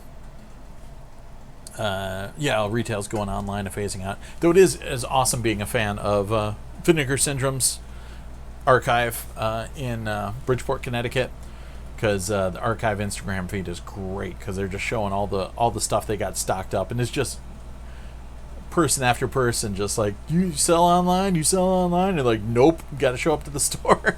And yeah, sure, they're losing sales and everything, but it's so nice occasionally to see a place that's like, nope, you got to come to the place. Sorry, it's only one place, and it's not. I just happen to luck out because they are in the same state as me. But it's just so cool to see that. Like, nope, we're not even supplementing by selling. Like, obviously, Vinegar Syndrome, will sell things out, but the archive, it doesn't sell its stock online. And it's like, you got to show up at the store, which is great. Too cool. I should watch Red Letter Media stuff, but yeah, I don't. It's I swear, I must be lying. I'm sure I've seen some Red Letter Media stuff, but I'm trying to think of what though. I know I definitely have, but but that always makes me think of Red Chair Diaries, which I do watch, which is a small channel of a guy in like the Maritimes in Nova Scotia who just sits on a red chair and talks about cool movies and things like that. So yeah, Red Chair Diaries I watch, but yeah, I'll have to think about what Red Letter Media. Dreadstar. Yep, that's going to be the other giant Epic Comics thing in my old pile, because I collected every Dreadstar. And then they went to like First Comics, and the quality wasn't the same. It was like a little bit cheaper. And then Epic had that like that cheaper imprint that was available on newsstands, because that was the other thing, is Epic was only available at the dealers, so you had to go to an actual comic shop to get them. But then they had the newsstand, like it was like Epic Light. It was printed on cheaper paper, and like obviously the cost was a little bit cheaper, but it wasn't as prestige as the main imprint. And they would have, was it Dreadstar and Company they would call it, which is just reissues of older stories on cheaper paper. But yeah, I collected all the Dreadstars, all the Alien Legions. There's been actually some pretty good Alien Legion releases on other. I think Chuck Dixon did most of the art from the later period. But yeah, there's been a ton of different imprints that have picked that up over the years, and some of that stuff's actually pretty good. I could actually fill in some of the gaps. There's been some good, actually, reprints, like graphic novel reprints of the original Epic Comics run. But yeah, I used to read pretty much anything Epic came out with. Like, what was it? Like The One, Sisterhood of Steel, Void Indigo. Yeah, just, I don't know. I used to love reading Comics Buyer's Guide back in the day, and the Comics Collectors magazine, and just seeing all the cover images. And yeah, there's just some cool stuff going on. So yeah, I read a lot of First Comics and Epic Comics, and Grimjack and stuff like that. And what else? A lot of Judge Dredd, obviously, Eagle Comic stuff. But yeah, Epic was my jam. I was into a lot of their. Was 6 from Sirius Epic? That was like on the verge of like. That might have been a Marvel, but no, that might have been like one of the earlier Epic proper releases, 6 from Sirius. But damn, and then yeah, eventually they started kind of going. They did another line of Alien Legion that was a little bit cheaper, but was still good art and everything like that, and good colors. Let's see, Half Price Books, right? The only time I ever get to go to Half Price Books is when I go visit my family in Texas. Red Letter Media. Oh, okay, Spencer. I swear when I actually go and like check out the channel, I'm like, oh yeah, I've seen some of this stuff, but for some reason, like the stuff I've seen is totally escaping me. Yeah, I heard about Woodstock 2019 getting canceled. They actually had like a pretty decent lineup too, but it's this side of Firefest. Everybody's worried about Firefest happening again. Yeah, the Woodstock 94 only has one song by each band. Yeah, that is a bit of a bummer. So I'm definitely keeping my old VHS copies. I should probably make some. I should make some DVD copies of those suckers. What else we got going on here? Scroll down, damn it! Don't want to miss anything you guys had. Oh yeah, the Hellraiser series too. Yes, and I swear they were part of that line too. There was like they were trying to launch a new line of. I don't know if it was Epic, but it was like another like sub branded line. There was Night something was it wasn't Moon Knight, but it was like St. George was the name of one. Was Memento Mori in that? I don't know, there was a whole like kind of line. There was like a new like launch series of comics, but I think that was like related to Epic. But yeah, St. George was in it. I don't know why I can't think of the other ones, but damn it, I've got one as something incorporated. It's in the back of my head. But yeah, I used to get those Hellraiser comics. I've actually got a promo poster for the Hellraiser, like the first issue launch. I should hang that up sometime. I got the Alien Legion poster too. I ponied up for that. Sheets is about to start carrying comics. Actually, yeah, we don't have any of those out by me, unfortunately. Damn it. Let's see. Yeah, I think the Woodstock canceling was like a bit of everything. It was like money and location was a big thing, because it was going to be in New York again, and that fell through. And then it was going to be in Maryland, I remember, and I think investors pooped out, and all sorts of nonsense. So they had the talent ready to do it, but everything else kind of wasn't shaping up correctly. Mizuno Taco, 80% of your anime and VHS collection of half-price books. You suck. And every time I'm in half-price books, it's never one of the ones that have LaserDisc. So the last time I went in one, it had a section that said LaserDisc, but it was like a complete empty cubicle, and that was it. But I know like the Dallas area has a pretty decent collection, so yeah, I haven't checked out any of the newer Hellraiser comics. I should get back into those. I had some Hellraiser stuff and Tapping the Vein, that Barker series, and then Barker did a whole bunch of comics that I never even got a chance to check out. So maybe someday. Someday I will check that out. I think I caught up to you guys. Hooray!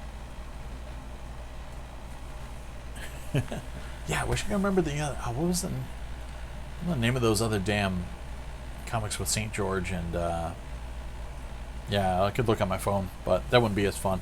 It's more fun to drive myself crazy.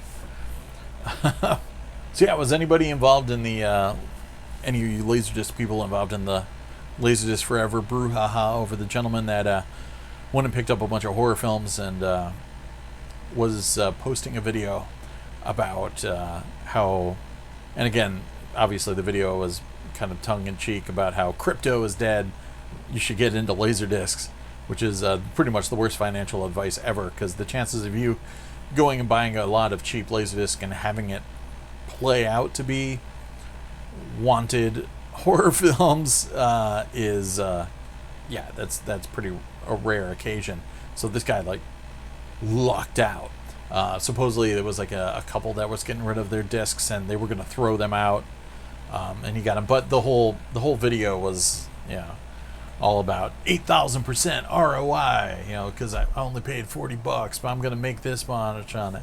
The only thing that actually bothered me about the video is he was going through a crate of discs, like great stuff, like Cat in the Brain, and well, the first thing that bothered me is he didn't know what John Carpenter's Body Bags was. I'm like, how do you not know what John Carpenter's Body Bags is? But anyways, and he was going through and just picking them up and just letting them drop, and there was like a wooden crate on a concrete floor, and you're just hearing these discs like crack, just like ugh, like you should not drop that Cat in the Brain with that kind of resonating crack when it hits the ground, especially if you're looking for a sick ROI.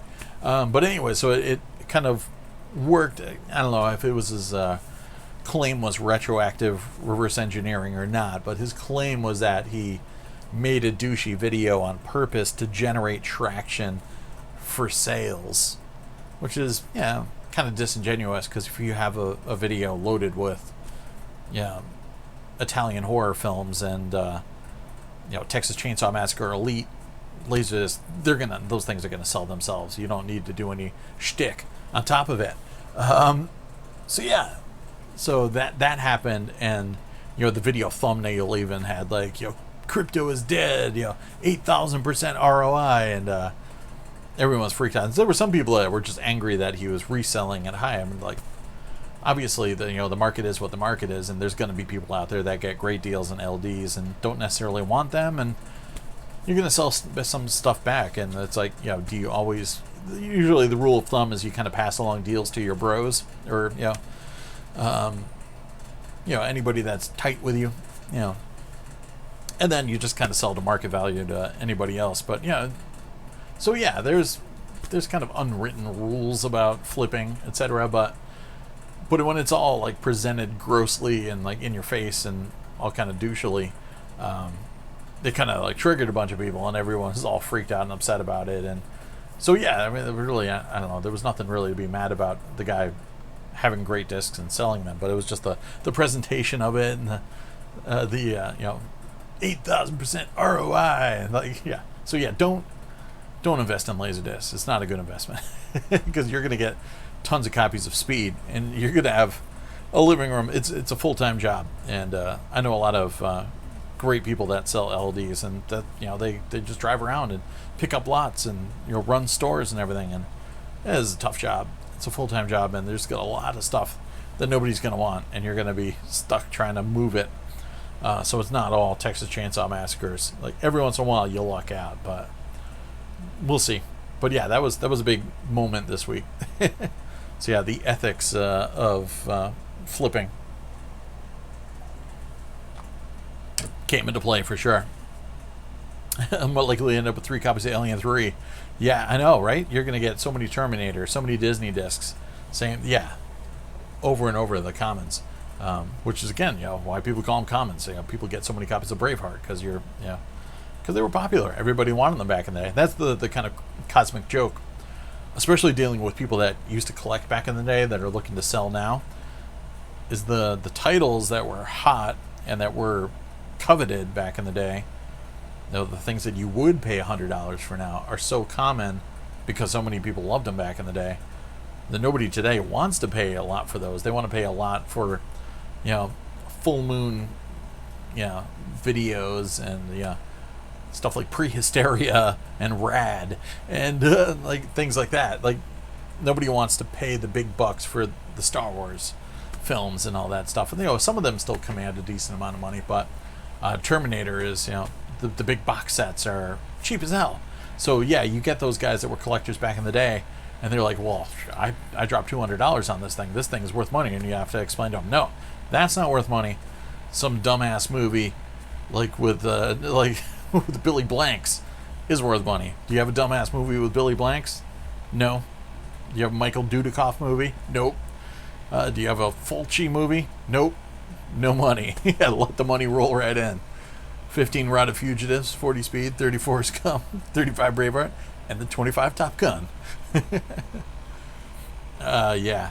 Yeah, so I did check it. I took the bait. I checked out the video at least, just because I wanted to see what he had. But yeah, so that got everyone all riled up. I don't know who he was helping with that. Because, I mean, he said he was like a member of the community since the first 300 people on the page. So, and then everyone was lamenting the good old days when everybody was great and they weren't annoying. And I'm like, well, this guy just rolled in here with like, F you all. And even in the video, too, it was like the high-end stuff. Like he was bragging about how he was going to make all this money on it. But I don't even think he was intending to offer that to the people in the forums.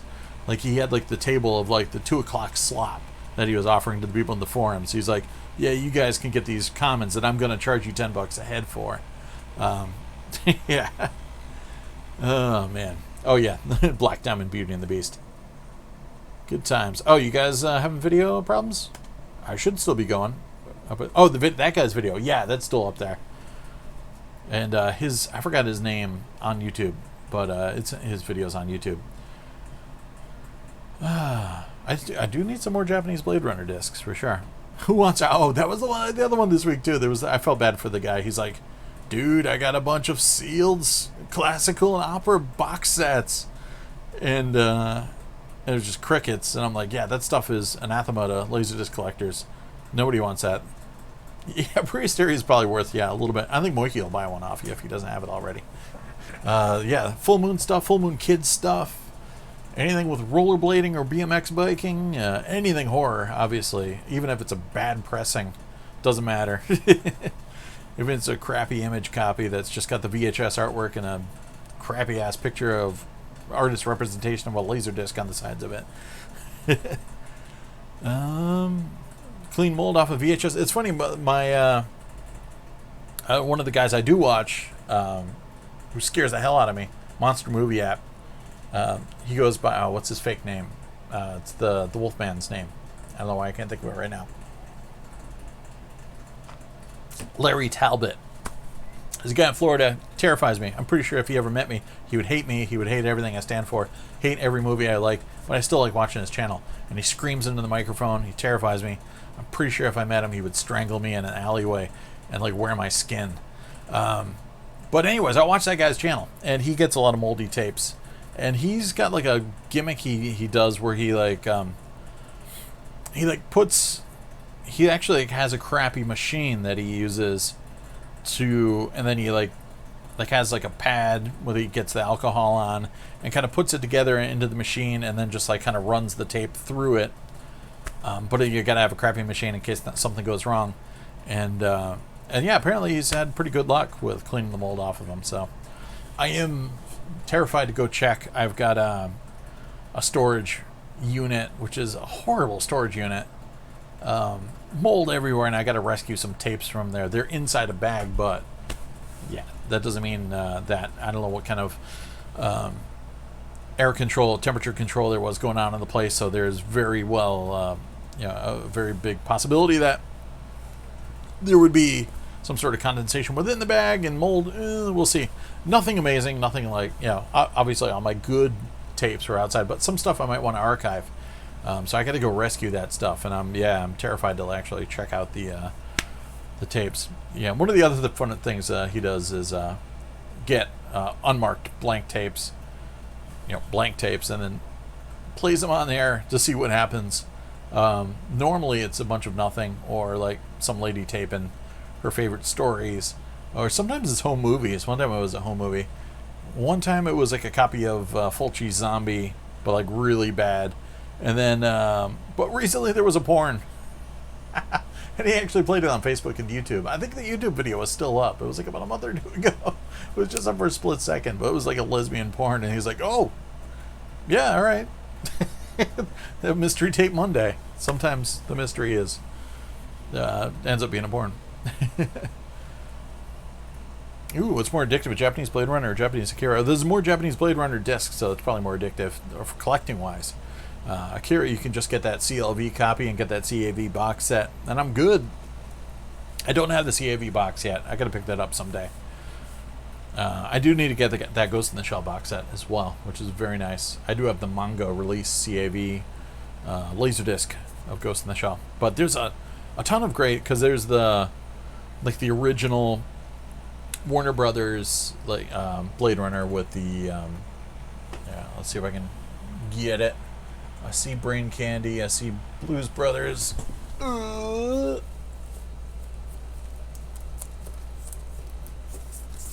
There's this one.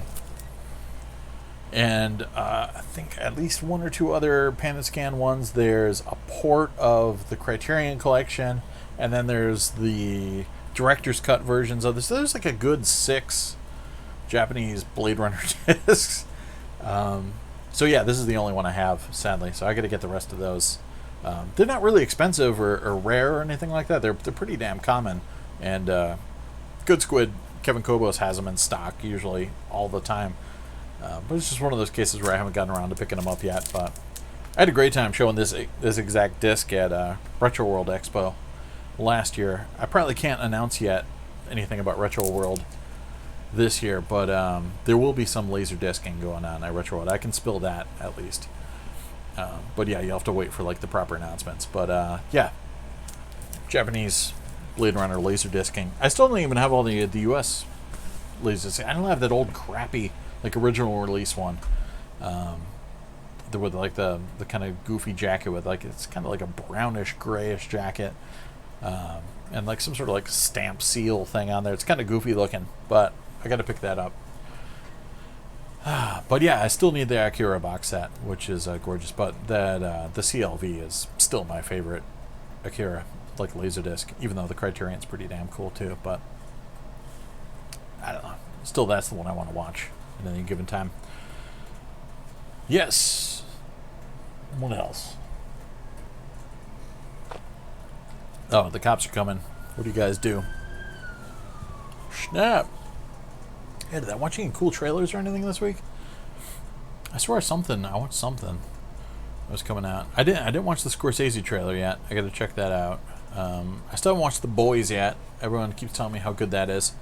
I'm always like at least a couple months behind everybody else. So yeah, except for Stranger Things, I watched that like live essentially. Yeah, so I'm now just watching Good Omens, which I'll be done with soon-ish. At some point, I got to finish watching Bosch. There's like, I think a 5th or 6th season is just about to drop, or has dropped for that. Really good show with Titus Welliver. That was the thing that freaked me out about James Caan in that Thief special edition. He looked like a mix of like Titus Welliver and somebody else. And I'm like, what the hell? What the hell happened to James Caan's face?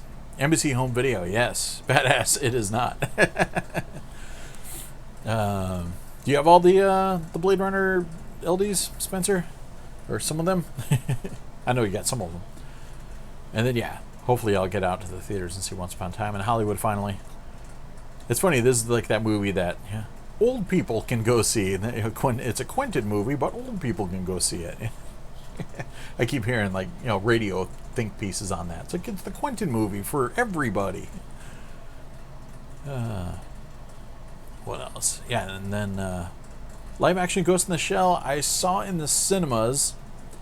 I didn't hate it. I was actually pleasantly surprised because I wasn't really expecting much, but like some of it like was cool. Like just the look of Bateau like was badass. Takeshi Kitano being in it was pretty cool. Yeah, I mean the story tweakery was different, but I didn't love the kind of visuals of it as much as I thought I was going to. But I've been meaning to pick it up on 4K because I'm definitely not against revisiting it and checking it out a few times. I still haven't picked up Battle Angel Elite on Blu-ray. I bought a copy for my dad, but I haven't picked that up for myself yet. I will need to get 4K of that as well. And supposedly I got a Blu-ray screener of Endgame coming up soon too, so I'm looking forward to that. Spencer was saying it's still best to see Once Upon a Time America in 4K. So yeah, since the 70mm and 35mm have issues. Yeah, I don't think there's a film screening directly near me anyways. Yeah, so it'll probably be digital, unfortunately. But unless I don't know if my local Megaplex has 35mm capability. It's a damn good question. Yeah. Oh, yeah. Sorry, Pete. The cops are coming. Criterion CLV and Director's Cut CAV. Yeah, all right, so the bread and butter. That's what you need for Blade Runner. The CAV Criterion is pretty cool, too, if you don't get a 3M router. Though even my 3M router isn't really that routed, but the Pioneer pressing is definitely cleaner. And yeah, the Japanese is like that's just kind of like a fun icing on the top. Yeah, when I get there. A punk nerd got a lead on 4K. Nice. Yeah, I'm looking forward to watching that again. It was fun. It was a little bit too much crammed into one movie, but I'll watch it again for sure. Yeah, I never did pick up the briefcase of the HD DVD or Blu-ray. I just got the 5-disc clamshell Blu-ray, which was seminal. I still have not picked up the 4K, which I've heard great things about, but I need to get that. But yeah, Blade Runner collecting. It's good stuff. Hateful Eight I enjoyed quite a bit, actually. I didn't get to see the Roadshow version, sadly. And I have not seen the cut apart Netflix version yet, either, in like 4 pieces. I'll have to check that out. But I had just saw it in regular digital presentation locally. And yeah, I had a good time with it. It's cool. It was, kind of, obviously not a modern telling, but some of the same DNA as Reservoir Dogs, as just a bunch of people in a room together, talking circles around one another, and it was cool. It was a dialogue movie for sure, but the typical of Quentin structure was fun. For his newer stuff, Inglourious Bastards is my favorite, but yeah, that was good. I enjoyed Hateful Eight as well. It's nice seeing Walton Goggins in anything because he's just the coolest. Justified, Sons of Anarchy, Ant-Man. Oh, he was great in Vice Principals. That show was great. Him just playing off of Danny McBride was hilarious. Let's see, 4K is great and less teal, but Final Cut only. Yeah, I know. I wish I had the work print and the theatrical and all that. International. Oh, Jonathan watched the Suspiria remake. Yeah, it's so different that I was able to, I don't know, I was able to enjoy it on its own terms, and it had so much of its own vibe, and I love the Tom York soundtrack too. I mean, I feel bad for him because Goblin diehards obviously they don't take kindly to somebody else doing the Suspiria soundtrack, but the soundtrack is gorgeous. It's a really interesting film, and it pulled out a lot of kind of new elements, and yeah, I'm looking forward to it. Actually, I had the Blu-ray, but I haven't watched that again in a while, so I should fire that up. And yeah, I'm trying to think of what else is horror-wise coming out that I'm psyched about. Obviously I saw the trailer for It Chapter 2, which looks pretty cool. I'll probably have to go see that by myself because my wife's still boycotting that. It's 4:54 in Hawaii. Damn. Only retro AV teenager in Hawaii. Oh man, that sucks. Christoph Waltz, yeah. Yeah, he's just the guy. You can just listen to him talk, read the phone book, and it's fine. Let's see. Oh, bad half-ass setups for Ultra Panavision. That's rough. Hateful Eight. Yeah, I mean, it would have been nice to see a proper presentation of it. I was really hoping my local art house cinema that has the capabilities for it had gotten it, but sadly it was not to be. And they didn't even get it later either, but yeah, it sucks. Let's see. Batman 89. Oh, and you're talking about Atmos remixes. But, yeah, what else horror-wise coming out that I'm psyched about or interested in? I still don't know anything about the Halloween sequels except the titles. But still, I'll go see those, for sure. Yeah, Midsummer was great. So I'll be picking that up on Blu-ray or 4K when that comes out as well. But, yeah, I don't know. I know there's something on the horizon I should be excited about, but I can't think of what it is. I can start watching some more Shudder stuff. I'm glad I subscribed to Shudder. They got a lot of good things. I like even they got some podcasty stuff on there too, like the Eli Roth History of Horror show. They have all the uncut audio recordings of all the interviews, with people like Bruce Campbell, etc. So instead of like cut piecemeal into the episodes, it's just full on 1 hour of Bruce Campbell talking about everything. So those are cool. So yeah, audio only podcast. Well, they have like a title card up on the screen, but that was pretty cool. Listening to some of those, and they got a good selection of movies on there. They got a lot of Scream Factory releases and all sorts of cool things on there. Some stuff I already own, of course, but it's definitely worth it. Like only $5 a month. So I figured I'd pony up for that. Sorry, I got an itch. The stupid AC's probably blowing crap all over me. But yeah, I figure my wife gets Acorn TV, I can get Shudder.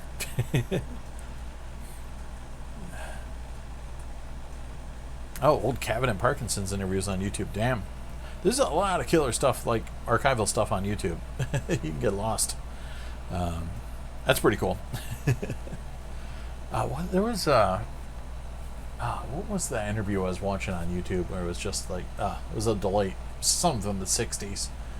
But it was probably something about motorcycle gangs, but it was great. Chris Albatz won 2 Oscars for good reasons. Yeah, I mean, that dude, I loved how he exploded on the scene after Inglourious Basterds. He was in everything after that.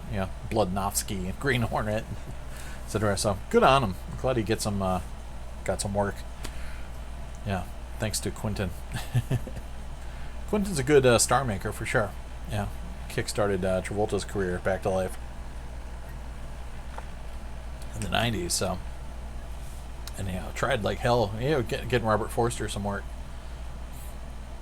Yeah, one was Scream Factory, not Overcharged. I was tempted to get. They had that sale, which was pretty good actually, because you. Yeah, I do have Internet. Actually, I got a lot of my own interviews on Internet Archive.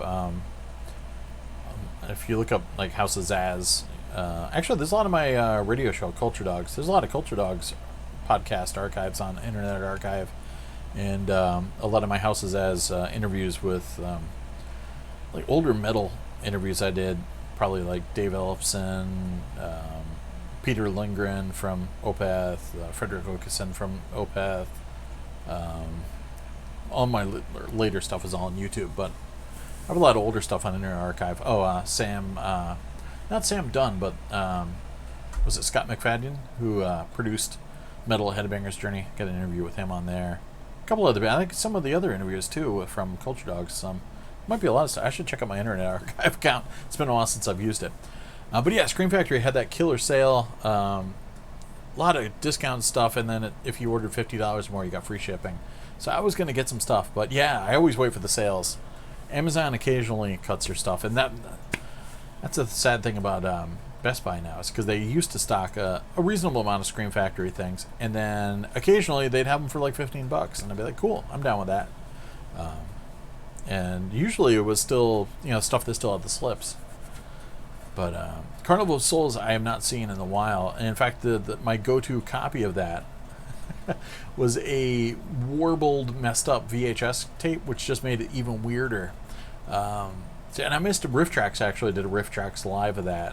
One of the few of those I didn't get a chance to see, which I would have been down for. I'm psyched to Mystery Science Theater 3000 is doing another live tour. This time with just Joel and the bots. I think I don't think Jonah's involved in it, but I had a great time at the Brain when they went through New Haven, Connecticut. Was it last year? That was really fun.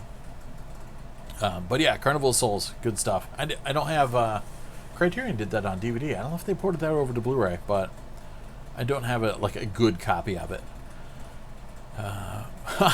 If looks could kill, we're Richard Grieco.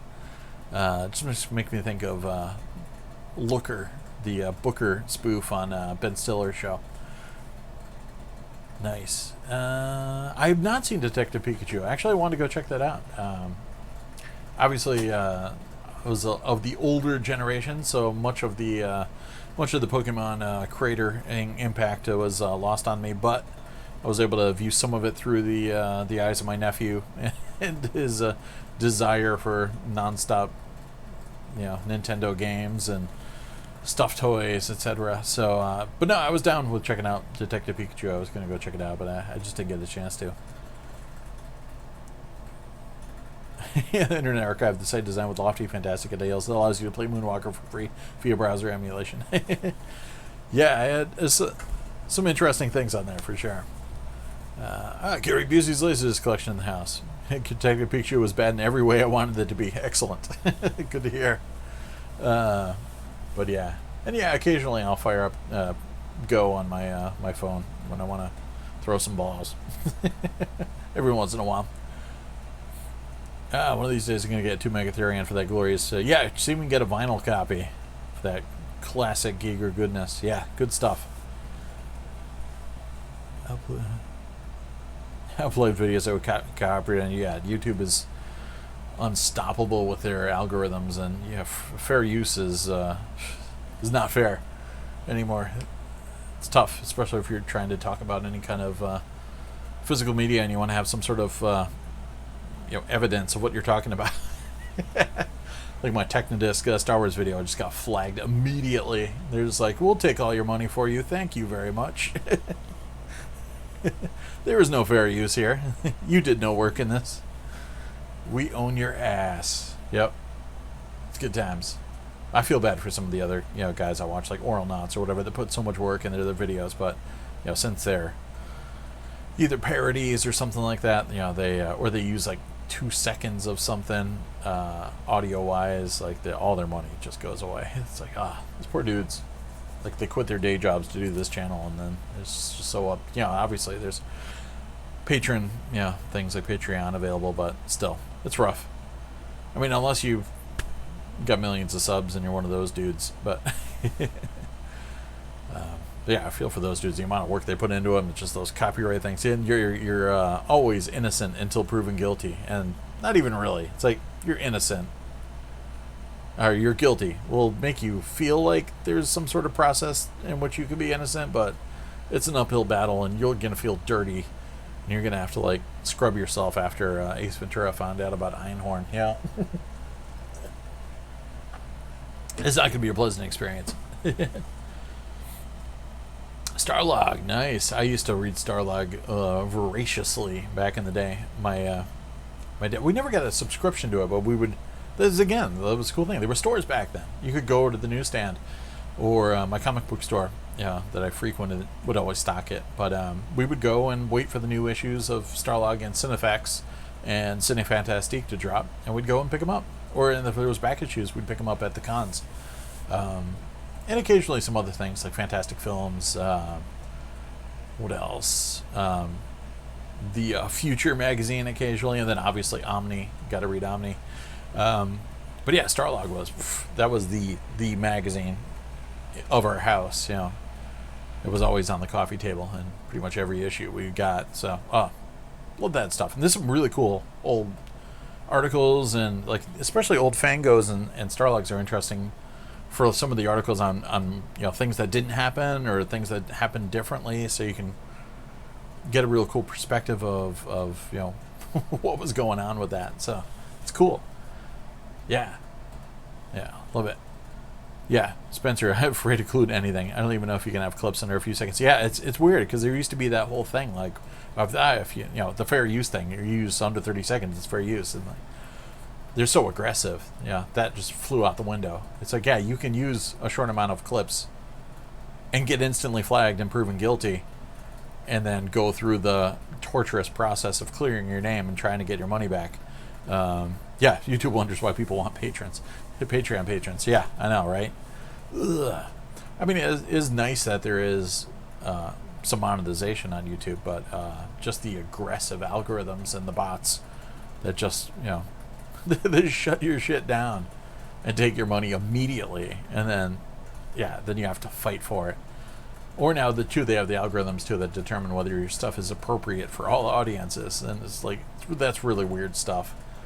Like some of my videos have been flagged for inappropriate for monetizing. Like I guess like my Shark and Saw women's prison massacre, which is like softcore at most.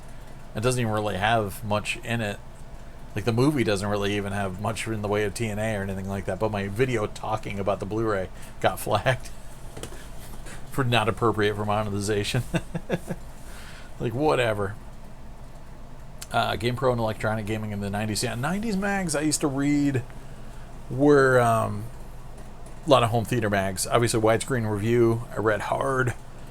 That was a magazine that taught me about aspect ratios, I knew about letterboxing, but I didn't really understand any of the dynamics of it.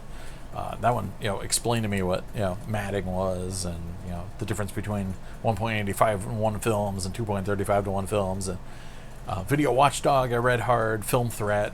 It's funny. I was just watching I watched a documentary that was on, and I think Scream Factory actually put it together. It was about horror film hosts, regional horror film hosts from television.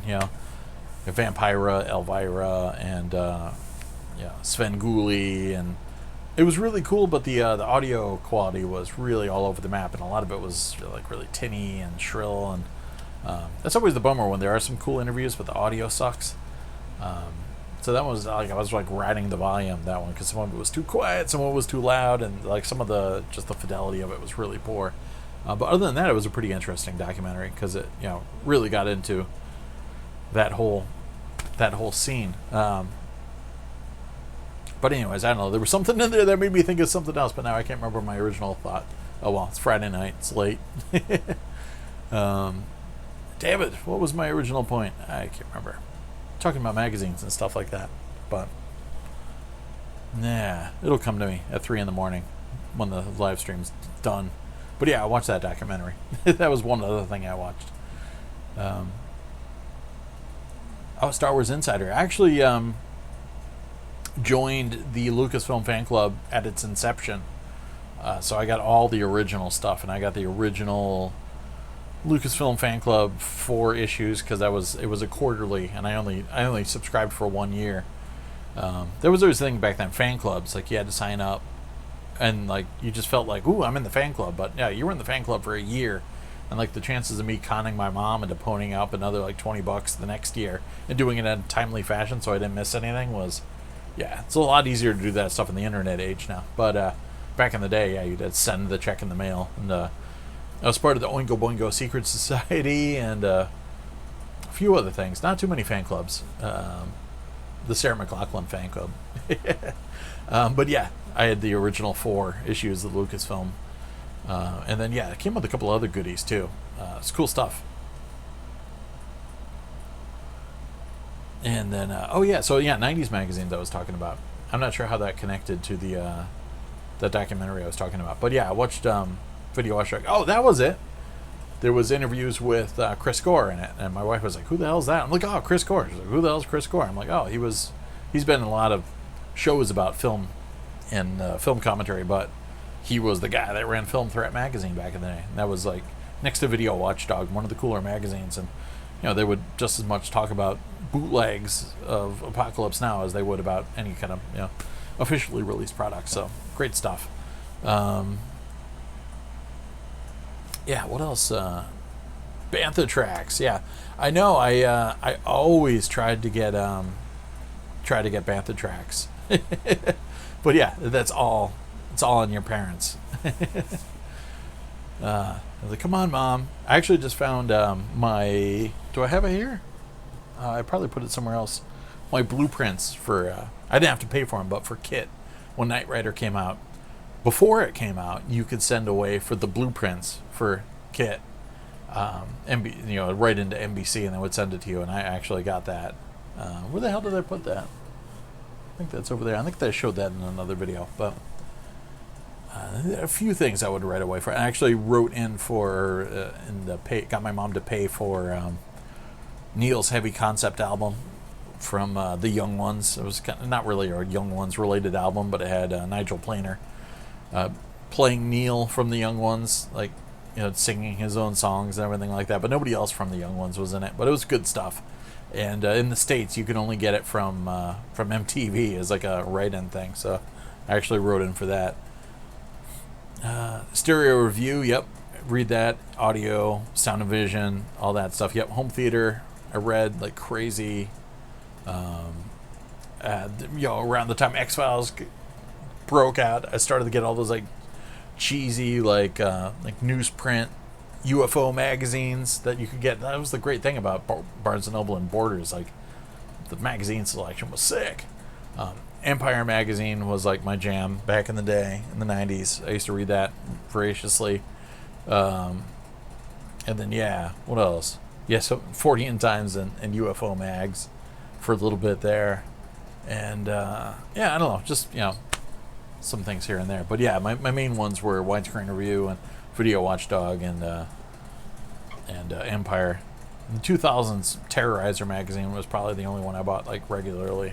And then sadly they got destroyed by the end of magazines.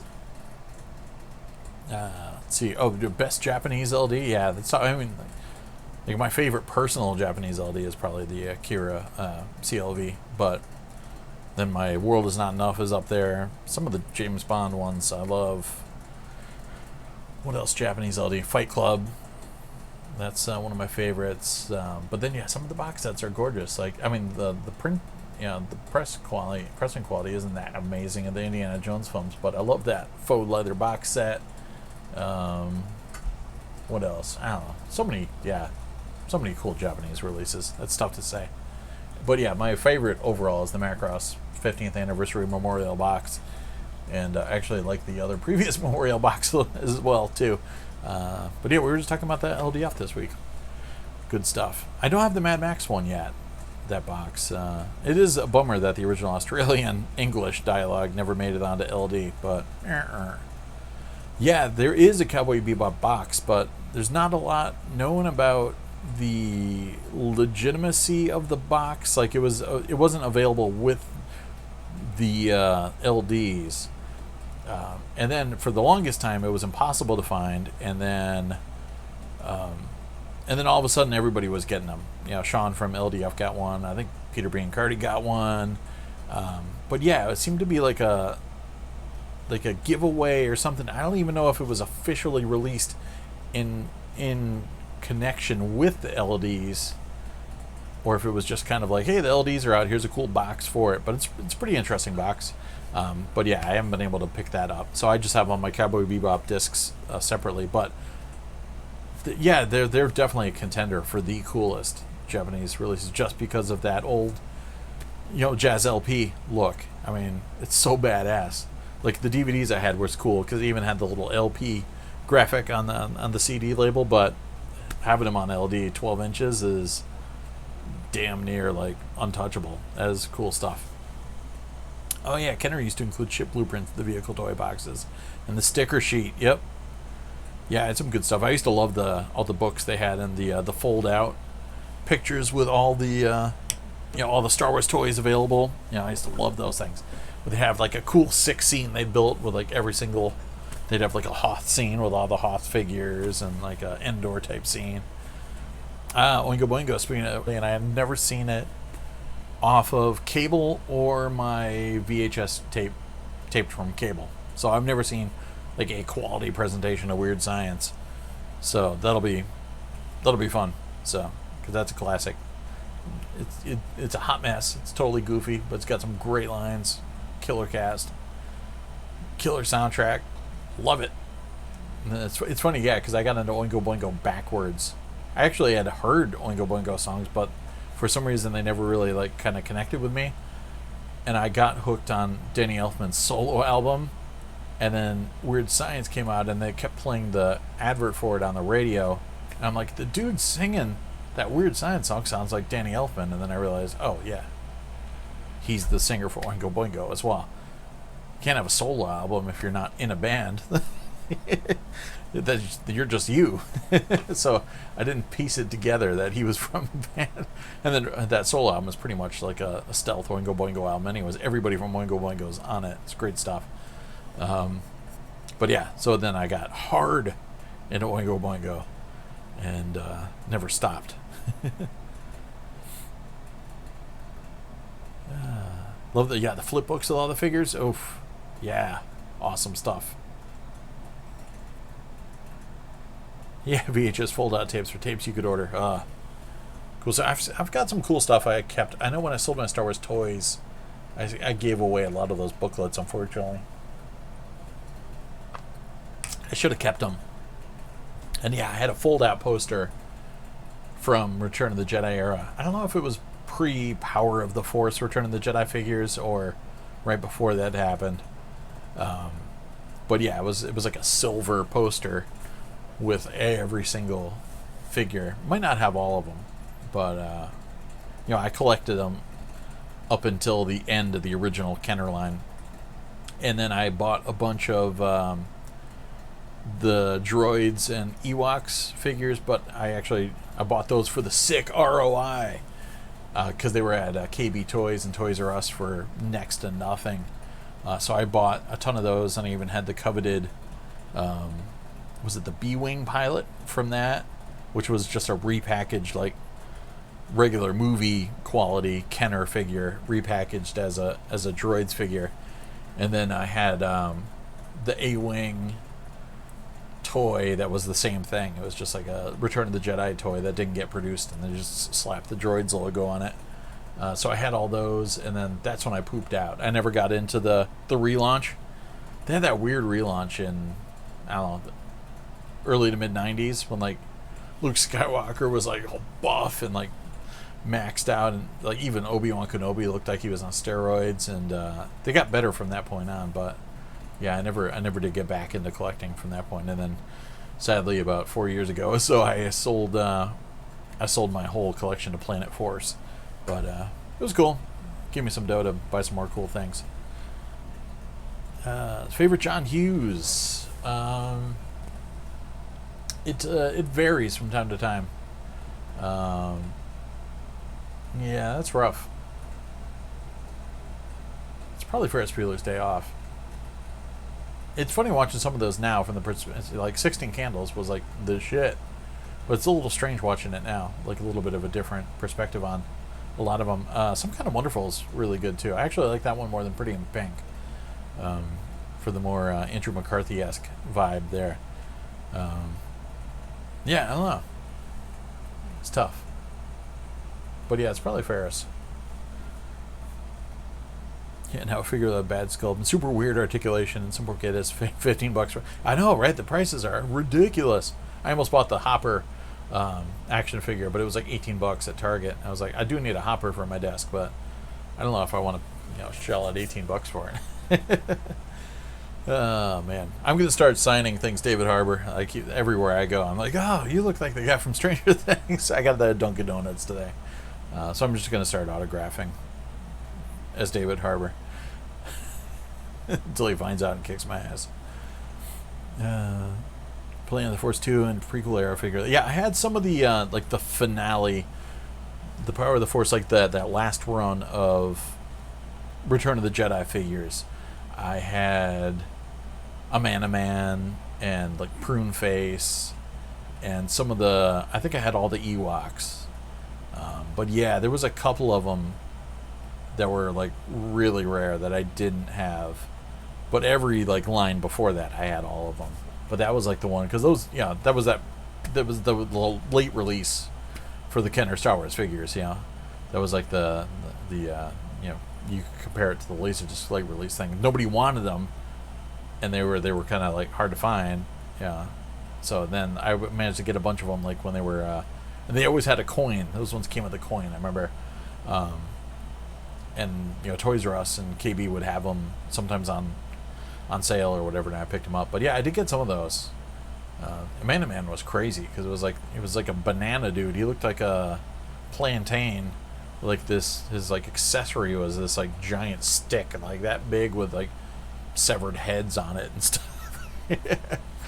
Good stuff. But yeah, I never had the there was a Luke in the Stormtrooper outfit. I never had that one, and there was a couple other ones like variants of the main characters I didn't have. But yeah, I had Prune Face. The jacked muscular line, right? Those guys were on something. Oh yeah, Planes, Trains, and Automobiles. That's a good one too. That's up there. Funko Pops. I don't collect the Funko Pops. Yeah, there was a Stitch that my wife liked, so that she's got that, but that's about it. But she also doesn't like them either. I don't know. I don't like, for the most part, they're so super deformed that they don't look anything like any of the characters that I love. Like some of the characters, like if you don't know who they say they are on the front of the box, like you'd never be able to pick them up out of the lineup. You'd be like, oh, that's so and so from whatever TV show, because like they don't look anything like them. They just look like some weird ass creature with super dilated eyes. Some of them are kind of cool. Like I saw the Jaws one was kind of neat. There's a few occasionally, but yeah, that's like just a weird kind of endeavor. I've not gotten. It's the new Beanie Babies, I guess. Yeah, every time I roll into Target now, there's a dude firmly planted at the Funko Pop section, and that I want to go over there because usually there's other cool, just weird random pop culture nonsense, some Stranger Things backpacks and crap like that. But I want to go check it out just to see what they have, and I got some stuffed direwolf pups there one time recently. But there's always a dude there planted there with his phone, looking up every single Funko Pop to see if he can get sick ROI on it and flip them, and just taking up space and breathing all my air. So that's a bit of a bummer. Prune Face, dangerous as game. That's right. Mess around with Prune Face. But I never got into the whole Funko Pop thing. But yeah, I had all my coins. I kept those with the Power of the Force one, and those I all sold to Planet Force too. So they got all my goods. I didn't lose any of the coins, but I took them out of the blister packs because I still wanted to play with them. And they started getting cooler. Like my friends all collected GI Joe, and they liked the fact that they were more articulated. And I had the Robotech figures that were similar, in which they had a million points of articulation, but they also didn't have like realistic articulation. Everybody was like all like like everyone's arms went the wrong way, but then they just had these ugly like rivets popped into their elbows, so they looked kind of ugly and cheap. So it's like they articulated well and you could play with them well, but it was the Kenner ones were like stiff or something. And just had legs that moved this way and arms that moved this way, so they were limited, but the sculpting was cooler. And by the time Return of the Jedi came out, they were getting badass, because originally they had vinyl capes, for the original Star Wars series, and still a lot of vinyl for Empire Strikes Back, but they really started stepping up their game with Return of the Jedi. But I was hardcore into the Kenner figures. I did all the pre-ordering and stuff. I sold my my Cantina set from Sears. They had the short blue snaggletooth. I got that, but damn. Yep, definitely doing Hopper for Halloween. I bought my my Hopper shirt today. Actually, I'm waiting for it to show up. It's not gonna show up until September, but I got my my Magnum PI Hopper shirt, so I'm ready. So I'll be down for Halloween.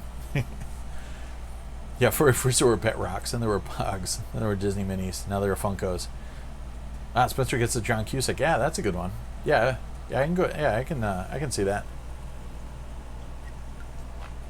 It's funny. I had a friend that I used to say looked like John Cusack, and for some reason I got him so mad. I'm like, "What? You don't like John Cusack? What's wrong with you?" He's like, I don't know. He's John Cusack. John Cusack movies weren't cool. I'm like, I don't know what planet you're from. John Cusack's cool, man. He used to get so mad. I'm like, we could say you look like a lot worse. John Cusack looks pretty fine. Like he's nothing's wrong with him. But yeah, he got so mad. I look like John Cusack. Yeah, I dumped my Jawa. Yeah, I had. Yeah, but yeah, I sold it actually.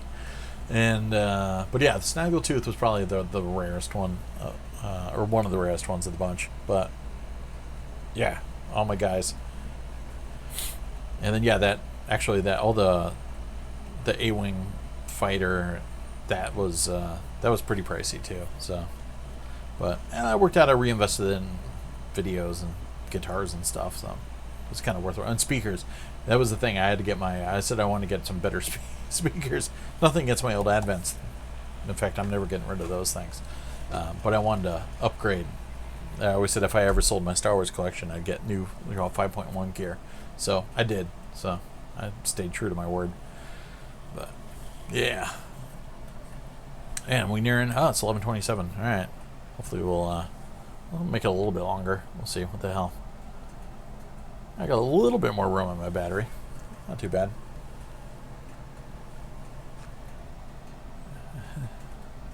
Dragged into Romcom once, realized Cusack on this film was my spirit animal, depressed and endlessly watching Dr. Zhivago, musing about how amazing it was. Right? Cusack was the shit. I actually had I don't know why, it's this obsession with it. I wanted to collect every Cusack movie on DVD, which of course proved to be impossible because some things weren't on DVD. So Elvis stories, and maybe it has been ported over since, but at the time I had to settle for VHS. But a lot of his stuff is actually kind of Ouroboros action. Sorry for the dropouts, guys. Let's see how my everything looks good over here. Man, all right. So we're trying to make it better week by week. Eventually, we'll get even better bandwidth, maybe something like that. Decent time. All right, yeah, I can rock some Tom Selleck. I just got to get the right car. But yeah, the figures was tough because that was the thing. I kind of made a pact with myself. It's like I'm either going to sell them and get some cool HT gear, or find a way to like display them properly. Get like a sick display cabinet, and get some pegs for their feet and stand them up. Like maybe build some dioramas to put them in, and that just didn't happen. And like the space issue, like we bought a bunch of cool curio cabinets for my wife's stuff, and she's got a lot of collectibles, and I was like, yeah, and then I'm gonna have to like cram in another one for all my Star Wars stuff. And I was like, like if I can't properly display them, so I was like, all right, I'm gonna sell all the vehicles and all my other stuff, because there was a lot of other things I sold in that whole batch, like my Robotech figures, and then some other like random things, like some old Battlestar Galactica figures, some of the few Raiders of the Lost Ark figures they manufactured. All the Willow stuff, which was weird. They didn't really make posable figures for Willow. They made little statuary things, like on little metal bases. And I had ass tons of those, all mint on card. So I sold those. The other thing I just wanted to get out of it before the whole... I was distressed by the whole... the grading situation, which didn't exist back in the day. If you had a valuable, it was a valuable. And it was kind of annoying how these third-party graders came along. They're essentially vultures. Like, you have to pay them to grade your thing and then say it's a certain quality, so then you can sell it. Like, you can't. And so now there's this paradigm in which you can't sell something that is inherently valuable unless you've given some other guy money to say that it's valuable. And it's like, no, it's got an inherent market value, and you're a freaking parasite leeching off of my valuables so that it'll have a case, and it'll say like 8.5 or something on it.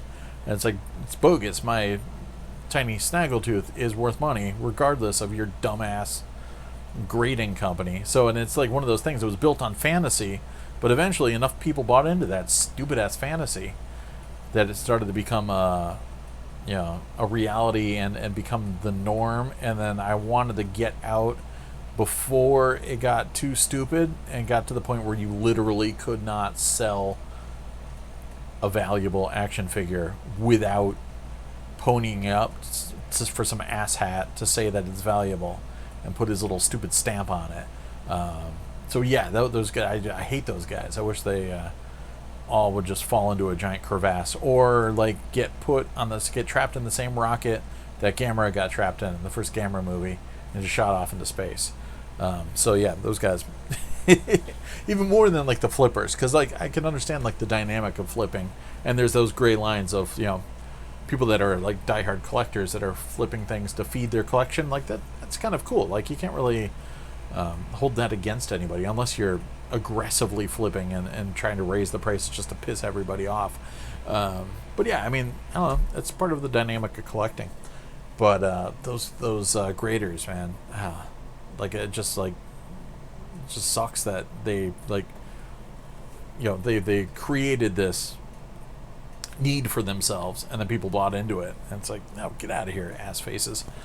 Anyway, sorry, didn't mean to get fired up about the grading companies. If there's anybody out there that works for a grading company, I apologize. No, I definitely didn't. I didn't toss the Jawa, but I did have. I'm pretty sure I had the vinyl cape one. Yeah. I think that was part of the lot I sold though, so I did get some decent coin for it, but I didn't have the Boba Fett, like the early production one. I did send away for a lot of stuff. I did get the, but usually they weren't anything too amazing. I got Admiral Akbar when you could send away for him, like before Return of the Jedi even came out. So I'm like, I don't even know who this dude is, but I'm totally sending away for him. And then was it Forlam? I think was one of the other ones I had to send away for. There was that situation where like Forlam and Zuckuss were like they got their names mixed up in the production. But anyways, him I sent away. But yeah, I'm pretty sure I had a vinyl cape Jawa. I had a couple Jawas, obviously some were like the regular common Jawas, but I'm pretty sure I had a vinyl cape one that was part of that lot I sold. With my blue snaggletooth. What was the worst fight ever on LDF? I mean, the ugliest stuff was the one where death threats were involved. So, I mean, there was some pretty big fracasses. I mean, I left during Sony Gate. That was the only one that made me actually leave. Where it was just so much hyperbole, and you couldn't even talk about anything reasonably. So I was just like, I'm just gonna take a break for it, because I was actually Cape Cod. Damn it! Did we lose signal? I think we're good. Pardon that outage.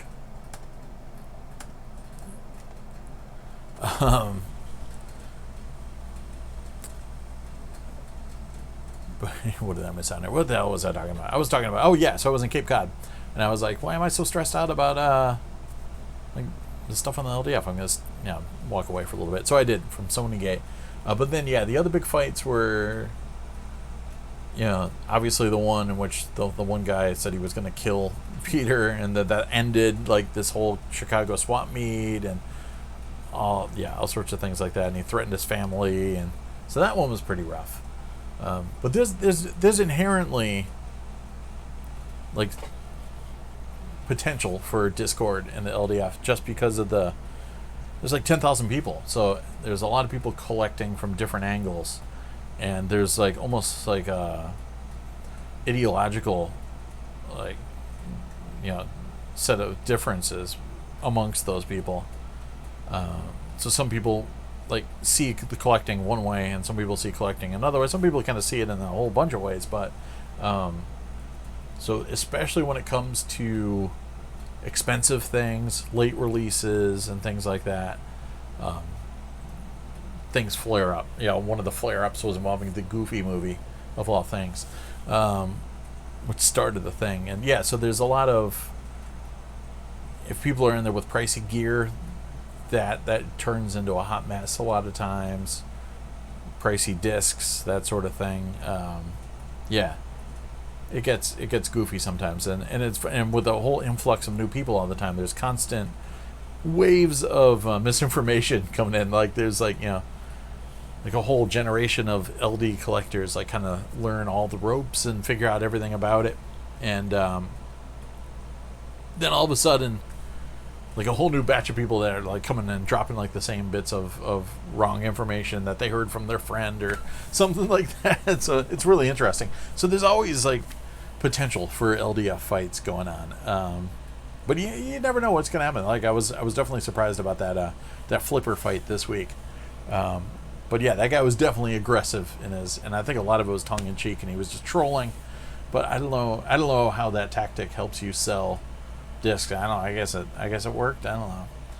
But I mean, he had good discs, so that stuff sells itself. But you know, it definitely had the stink of that. Like other people were complaining about retro game collecting. How there's guys that treat the buyers like they're scum. Like that's, it had that kind of air about it. Like, you losers will buy this dumb stuff and I'll get rich because of it. You know, it had that kind of stink on the video, unfortunately. And it was like, you're not even getting this good stuff. You're getting this, you know, like I said, this feeding trough of comments for $10 a pop.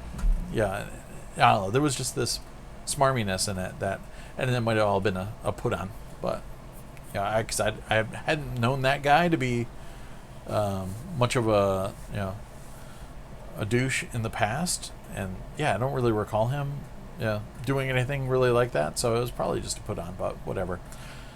But yeah, LDF, it's always a good time. But yeah, with like 10,000 plus members, and so it's, yeah, rocket firing Boba Fett. I do feel like I probably didn't want to know what those the guys that bought my toys were thinking about, because I sent like I packaged everything into three or four huge boxes. Oh yeah, I had some Dune toys too I sold. Like huge boxes that was just like loaded with toys. I sent them there and they were just like, holy crap, there's a lot to go through. And yeah, they were probably like high-fiving each other left and right.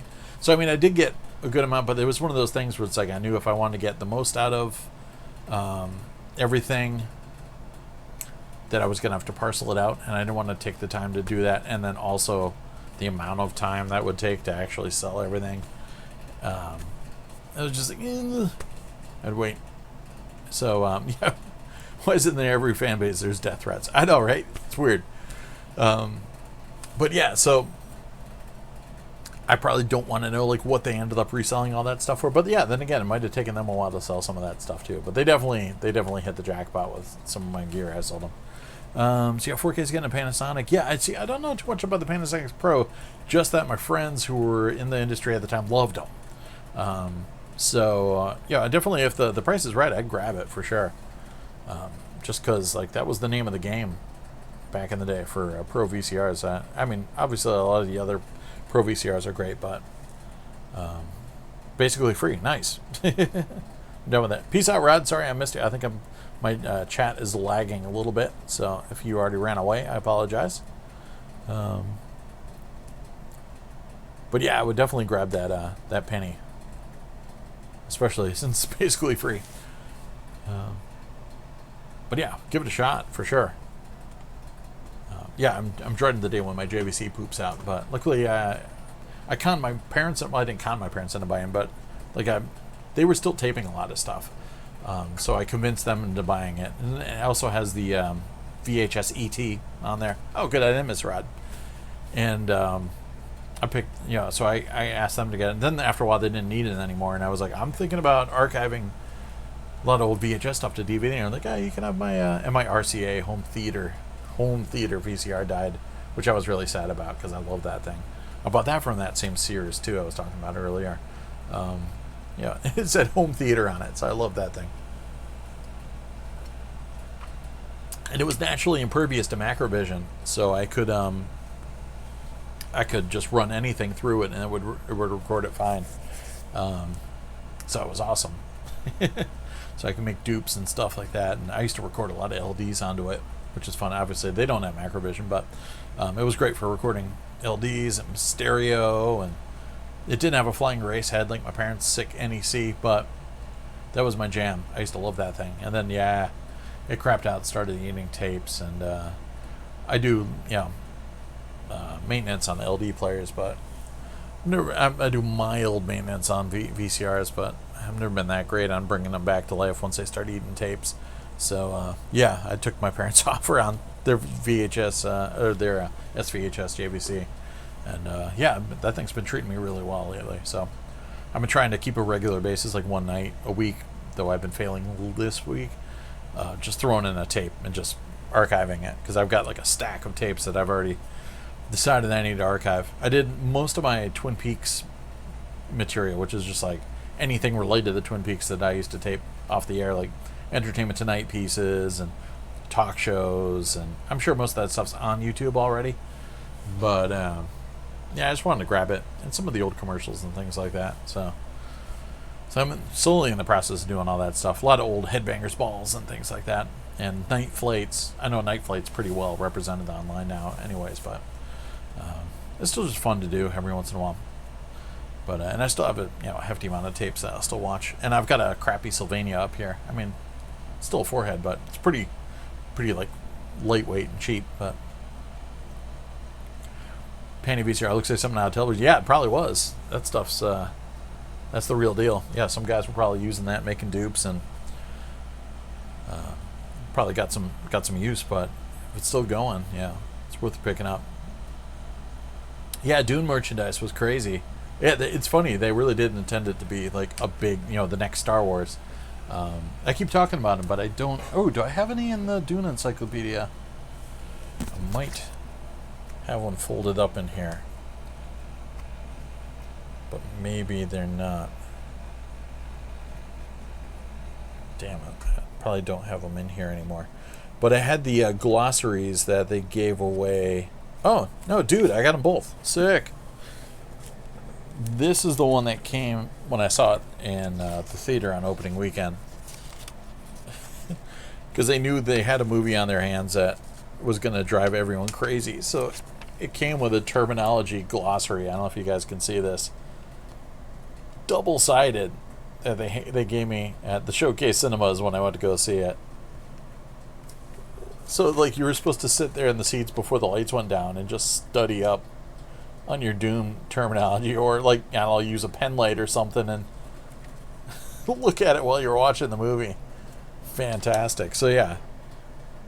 So you could learn all about Caladan and Carriols, the Bene Gesserit, and it even has, like, the pronunciation guide in there. Sick. Yeah, 1983 Universal City Studios. So, yeah, they had to give that out in the theater. And then when it came to home video, the rental shops were saddled with the MCA home video glossary. This one's just one-sided, but yeah, terminology of the Imperium. So I saved these bad boys. I was wondering where they were. I should have guessed they were inside my Dune encyclopedia. But yeah, that's how you know the studio's worried about your film. Then nobody will understand it. But yeah, that book is great. I actually it's actually an old library book, but it's still in great condition. It had the library wrapping around it, but I took that off. But yeah, they had I had the giant toy of the what the hell did they call it? But it was like the Dune rider, kind of Dune buggy essentially, with the huge back wheel there. I forgot what they officially called it. Sand rider or spice rider or something like that. So I had that, and I think they had like a Stilgar action figure and a Paul action figure, and like all the kids were going to be like, oh, this is my favorite part where the Baron floats down from the ceiling and pulls out the heart plug of that kid and like wants to have sex with him, I think, but also wants to kill him. I don't know. It's creepy. But yeah, so this book is great. It's, got all sorts of A through Z action about every element of the world of Dune, with a couple illustrations here and there, but not too much. Oh, dude, 4K's watching Summer Rental. Oh, man, I love Summer Rental, man. That was a good flick. And I love any of those movies with, like, a summer movie with, like, you have to have some sort of race or contest to save the thing.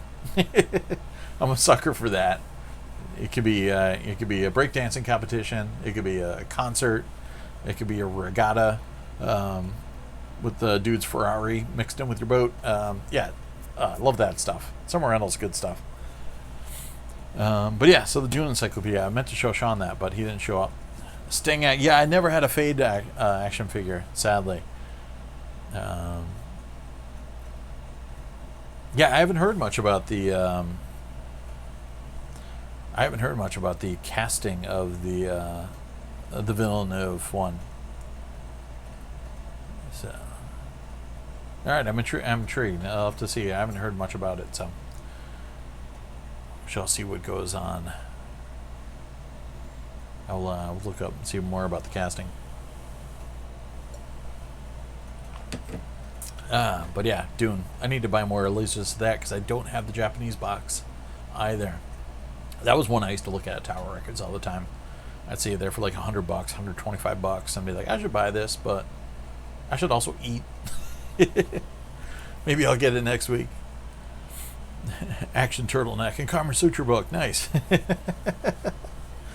Tantric sex Sting. Yeah, he doesn't have too much screen time, but yeah, that was like a movie too that a lot of people didn't even really like when it came out. I mean, I liked it. I thought it was pretty cool, and I've found I've enjoyed it over time just as much. But I remember my dad was kind of like, it was okay. It was kind of okay. Like everybody kind of walked out of the theater like, it was okay. But I was down for it. Like I like the special effects. They're so wonky. They're so weird. They're so like un-Star Wars. And yeah, there's so much David Lynch in it too, that he snuck in sideways. It's great. Good stuff. Cotton McLaughlin. I'm still looking for it. I don't know if it's out there. I thought I had it when I got the one of the PAL DVDs with the special features from England. But there was and I don't know if it was the movie channel or HBO. I want to say it was HBO, but there was a HBO, one of those like kind of first look things about it. And I remember it just made this like visceral impact on me because it was talking about the film and talking about Kyle MacLachlan being a first time actor and trying to get into the scene. And I remember there was just this footage of him on the set freaking out and just like losing his shit, like Jonathan Davis at the end of like the first Korn album, like just going nuts on a rock. And there was like a prop rock, and he was just like freaking out and screaming at it and like crying. And oh man, I pooped out again. What the hell? Damn it. Let's see if we're coming back. Do we have internet? We have internet. Alright, sorry there. So you might have missed what I was saying. But yeah, so I'm looking for this HBO footage of Kyle MacLachlan freaking out and punching rocks, basically. 4K Watch Butch and Sundance. Nice. It's good stuff. Last time I saw that was in the like the TCM Classic Movies series that they were doing at my local Cineplex. Good stuff. My wife hadn't seen it either, so yeah, no, I don't have the Japanese box. Just it's one of those things that's been on my list to get forever. It's weird, like the amount of LDs I have. There's always something I don't have that like I've wanted since day one. So yeah, so sometimes there's things I end up getting that I wasn't looking for, but I'm super glad that I did. But there's always something, which is kind of cool because that means there's always something still to collect. But even like some of the releases outside of the box, I wouldn't mind buying the alternate, the other Japanese releases that are just either 1 or 2 discs separately. But I am psyched that I have the widescreen AC3 LaserDisc. Like that's one of my favorites, and I was looking for that for a while because I wasn't really that excited to get the pan and scan Universal one. For some reason, I don't mind getting like the pan and scan Blade Runners, but I wasn't really like, I don't really care about the pan and scan down. But that widescreen AC3, I'm all up in that. But yeah, so I gotta get the box set. Still gotta get that. I don't have the. Was it? I was just talking about my buddy Baisley got the zombie box set, that kind of silver box set from Japan. I don't have that. There's so many other kind of like seminal. I don't have the Back to the Future box set from Japan either. So, Buster Keaton now. Yeah, 4K. You've been getting some like crazy LD honey hole action lately. I keep seeing all your posts. And it's like, ah, damn, poor Vincent. Vincent's catching your sloppy seconds now. You're always hitting the cool stores and getting all the cool LDs. Luckily, like sometimes it seems like you guys have different tastes, so it kind of works out for everybody. But yeah, you've been picking up some great stuff. Yeah, so I don't have that Butch Cassidy. I got that. I think I have it on. Do I have it on Blu-ray? No, I don't. I need to get that on Blu-ray, but good stuff. So that one scene is still wacky in the middle with the it's so weird. Still trying a Japanese Blu-ray box. Yeah, ooh, yeah. I'd be down to get that too. I should really be getting more Japanese Blu-rays, but I'm kind of daunted by the amount of awesomeness and the expensiveness of them. Because there's some like newer Macross series that have come out, like Macross Delta, which I don't have. And I think there's even one more beyond that. Those Blu-rays are ridiculously expensive, so I'm kind of getting excited by the the nature of Japanese LaserDiscs being cheap as hell for the most part, but yeah, the Blu-rays and stuff not so much. But I should probably pick up some more like other ancillary things, like old like books and things like that I used to want to get back in the 80s that I could never afford. But yeah, 4K's got a lot of classic collection videos. I don't know if I've ever seen like a full like. I swear I saw you do like maybe like a Scream Factory collection video or something like that once, but I don't know if I've ever seen like a full like everything collection video. But I used to watch all 4K's pickups videos, which were great. Yeah, I don't have. I used to have the Back to the Future, the letterbox ones that Universal came out with in the States that I picked up from the Columbia House LaserDisc Club. But those are the only ones I ever had. I never had the full frame ones. And then I got the DVD clamshell case that came out after that with the slipcover over it. Butch Cassidy versus the Sting. Yeah, I don't know. I'm probably Butch Cassidy on that one. Though I do have the Sting on LaserDisc. That one I had definitely on LaserDisc. But yeah, Butch Cassidy's tough, man. That's classic. I mean, the Sting's classic too, but but yeah, I'm going Butch. In more ways than one. Yeah. Officially out of water. I'm gonna have to shut this down. It's almost midnight too, so. But the good news is it's Friday, so I can chill out. Actually, I got a lot of work around the house to do in the morning, and then I gotta get psyched and like wake back up and get ready to go see Iron Maiden, get pumped, throw some horns, and have a good time. So that'll be cool. And then I gotta do some radio on Sunday, so I gotta make sure I don't blow out my voice tomorrow, screaming "Play the Trooper." Or calling out for Eddie. But it should be a cool fast weekend. It's gonna go by fast. I should take some vacation days because summer's winding down and my birthday's coming up, and maybe I'll take some time off for that, and I'll end up just shooting some videos probably. So anyways, but yeah, so hopefully you guys have some cool weekend plans going on, or just chilling out watching some movies or something like that. It's been a little bit better heat-wise around here, though I still have the AC going, but the humidity dropped, so it's a little bit nicer outside. Spencer's Sting. All right, cool. See? Everybody, every film is represented. Yeah, actually, I haven't seen that in a while. I wouldn't mind giving that a spin. I don't know where I think my LD's over there. Maybe I'll spin that up. But yeah, I'm trying to think of what I'm going to watch on LD this week. I might rewatch Thief now that I watched my Blu-ray. I might watch the LD again, just cause. I'm still on a Michael Mann kick, so I might continue that thread and do that. But we'll see. Yeah, and then I'll just play it by ear. And yeah, one of the LDs. I know I watched some other LDs this week. I'm looking over at the collection, but I'm trying to think of what I watched. But I don't know. Whenever I'm doing work upstairs, like I'll fire up the LDS one and put something on. So, and then do I have any more in the mail? I don't know if I have any more in the mail. I got to buy some more. Otherwise, you guys are gonna get bored. So I'll try and pick up a new batch, maybe a lot or something like that.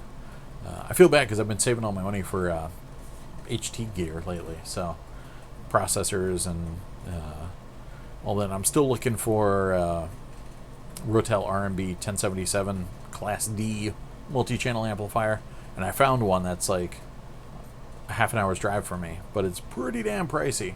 So I'm waiting for it to get a little bit lower in price, and it is thankfully getting a little bit lower in price. But I'm hoping to pull the trigger on that sometime soonish. We'll see. And I need a tuner too. So those are the first thing on tap. But 1.33 LD is great with the PC I'm on the Sting. Yeah, I think that's the one I have. Yeah, it's not letterbox or anything like that. That's the one I got. So yeah, actually, yeah, maybe I'll fire that up this week. Give that a shot. But yeah, I guess we'll wind down. It's almost midnight, so every time I say I'll do an hour, it ends up being 3 hours. But it's always good hanging out with you guys, chatting films, LaserDiscs, and drama, and Yoda. And yeah, next week we'll see if we do Thursday or not. I don't know if I have anything going on the weekend. Yeah, I'll shoot for Thursday again, and if that doesn't pan out, we'll go Friday again. But it was cool to check out Christian Hannahor's AMA yesterday. That was fun. He was on for like an hour and change. Best cosplay I've ever seen. Damn, that's tough. Like in person, probably that might be easier to pare down. But like, you know, on video, you know, some of the stuff I've seen on YouTube is insane. And then like there's like the high level stuff like Adam Savage does when he goes to, you know, San Diego Comic-Con. Like he's done some untouchable things like the 2001 spacesuits and some of his, you know, his Chewbacca suit and everything. And yeah, he does some killer stuff. But you know, in person, I don't know, nothing like that amazing. But just like you know, I just get psyched seeing like Spike Spiegels. There was a guy that was a good Spike, and he had like a little stuffed corgi carrying around, a little stuffed Ein. But yeah, I haven't encountered a lot of the more, because like back in my day, cosplay conventions was a giant dude in a Star Trek commander's outfit, and that was it. And there was like usually only one or two of those dudes or dudettes on the floor. Like that was it. There was a couple like really big Star Trek captains or commanders or admirals, and that was it. That was the event, the extent of cosplaying. And then I never really saw any real cosplaying until I went to Kineticon for the first time, which was aimed more at anime fandom. But I mean, they still had a bit of everything. And you know, Peter Mayhew was there, and yeah, so they had, it was like sci-fi anime, but it was definitely harder anime. So there was a lot more cosplay there. And then yeah, I haven't really been to a lot of cons since then. It's just they're so damn expensive. I've gotten free passes to them left and right, but like the whole everything around them of getting to the location, getting rooms, and like yeah, there's the whole thing. Like all the local hotels are sold out like 3 years in advance, and it's like I'm not that hardcore of a convention goer that I think and plan that far ahead. Even the horror conventions. So yeah, so I just go to like Retro World. That's about it. Back in the day, I used to go to a lot more. But yeah, I should go to Rock and Shock is like a big deal. And I've gone to the Rock and Shock concerts at the Palladium. In Worcester, Mass, they have a convention every year, Halloween, that's rock and metal concerts at a venue across from this big, you know, place, the Centrum.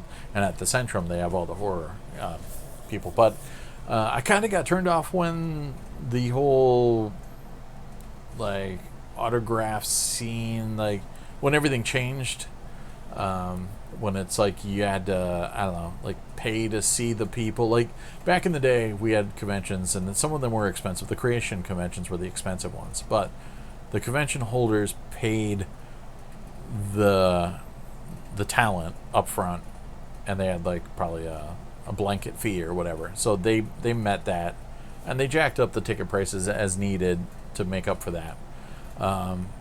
And then as, you know, an entrant, like you paid for the ability to see George Takei do a speech and get his signature. And they just completely shifted the whole template of how that worked. And then now you pay the high fees to get in, and then you pay exorbitant fees to stand in line and get treated like shit. And then, you know, every aspect of the interaction is, itemized and monetized, and it's like, if you can sniff someone's fart, it's $3. Like, you get a glimpse, it's $12. And it's just how, like, once you're around those areas, they have all these handlers that get, like, really finicky. Like, you're taking, pictures of them from a distance. Like, hey, you didn't pony up for a video. It's like you're just like a cash pinata. And there's always some guy with a stick ready to hit you and squirt some more cash out of you. So yeah, and I mean, it's too bad, because I mean, I see the amount of talent on a lot of these horror and sci-fi conventions, and but yeah, I just don't want to go and spend like $60 here, $100 here, $20 here, $40 here, like, because I'm usually excited about the vendors floor, and there's no way in hell I can afford to go buy things on the vendors floor and do all this other stuff on top of it. So yeah, like Spencer said, the high cost, the severe amount of planning. And yeah, and then sometimes you have to buy the merch, like not the merch that you want to buy. You have to buy sometimes particular merch that they have a little signed. Like sometimes you can't even get your stuff signed, which is too bad, because it's cool. A lot of times I see people that bring in LaserDiscs and get them signed and stuff, but sometimes you'll have to buy whatever particular book they're hustling, etc., and get that signed. So it's like, I don't know, and it's weird. And there's all these kind of unspoken rules about it, and it's like, I don't know anything about these unspoken rules. Like, and like, so I would go up and just be like, I don't know if I can talk to you or not. Like, dude, do you need my credit card first? Like, it's just weird. Like, nothing's comfortable about it. Nothing's like, like, yeah, what if you actually run into one of those people or something like that? Are they going to send you an invoice like a week later? Like, I don't know. Like, yeah, everything's just so. And then I hear about how poorly organized, like they've somehow found a way to organize and monetize and engineer this whole thing, but then they've somehow done a piss poor job of the audience handling, and sometimes get people at the Star Wars conventions like lined up down the street, and yeah, just back in my day it was just a creation convention, and then below the creation convention it was like local level sci-fi and comic conventions, and those things were fun. It was cool. They were relatively cheap, and good dealers, and a good time. And yeah, everything after since, like, just kind of, I just get tired thinking about it. Oh, what do you get? 4K got colors on LD. Nice colors. Nice. Yeah, that's I got the Shout Factory Blu-ray of that, but classic stuff. Pac-Man. Yeah, it's really nice to meet you, but I can't afford $500 for. I know, right? So it's like, then you almost don't want to meet the person. So it's cool sometimes when I go to like a film screening and somebody shows up, but then often they won't do an autograph there. So but it's cool to at least ask a question or something and know you can.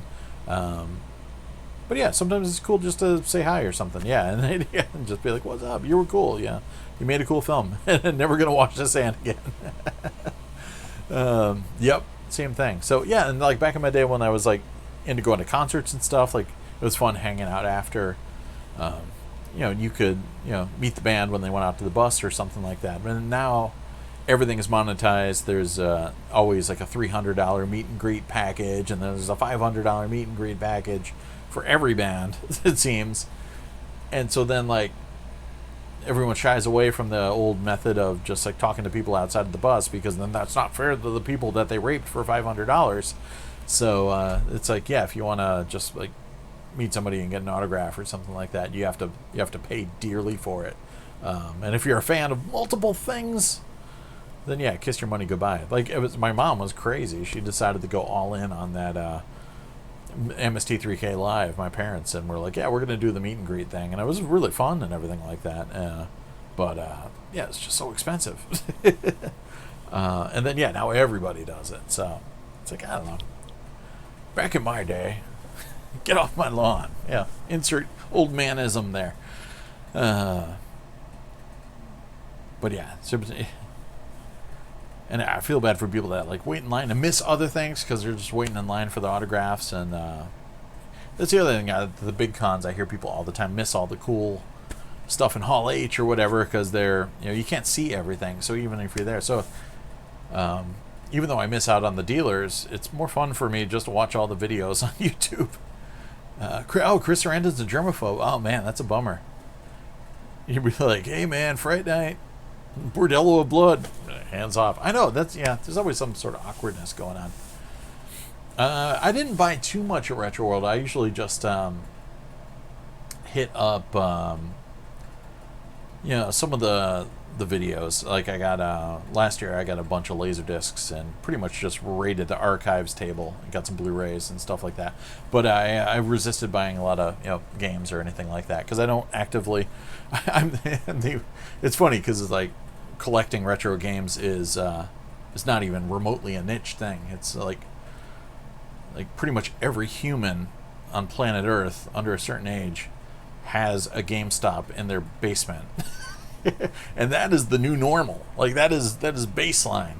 So yeah, I'm the guy in the band that doesn't have any tattoos. So I'm like also the guy that doesn't really collect retro games. And I have some old games that are mine that I had from back in the day, but I don't actively seek any out. So yeah, so Retro World is kind of a weird place for me to be because I don't actually buy a lot of old games or anything like that. But yeah, I bought a lot of LaserDiscs and videos for sure. But yeah, good times. Fist bump germs. So yeah, my battery's starting to poop out, so I guess I'll officially call it.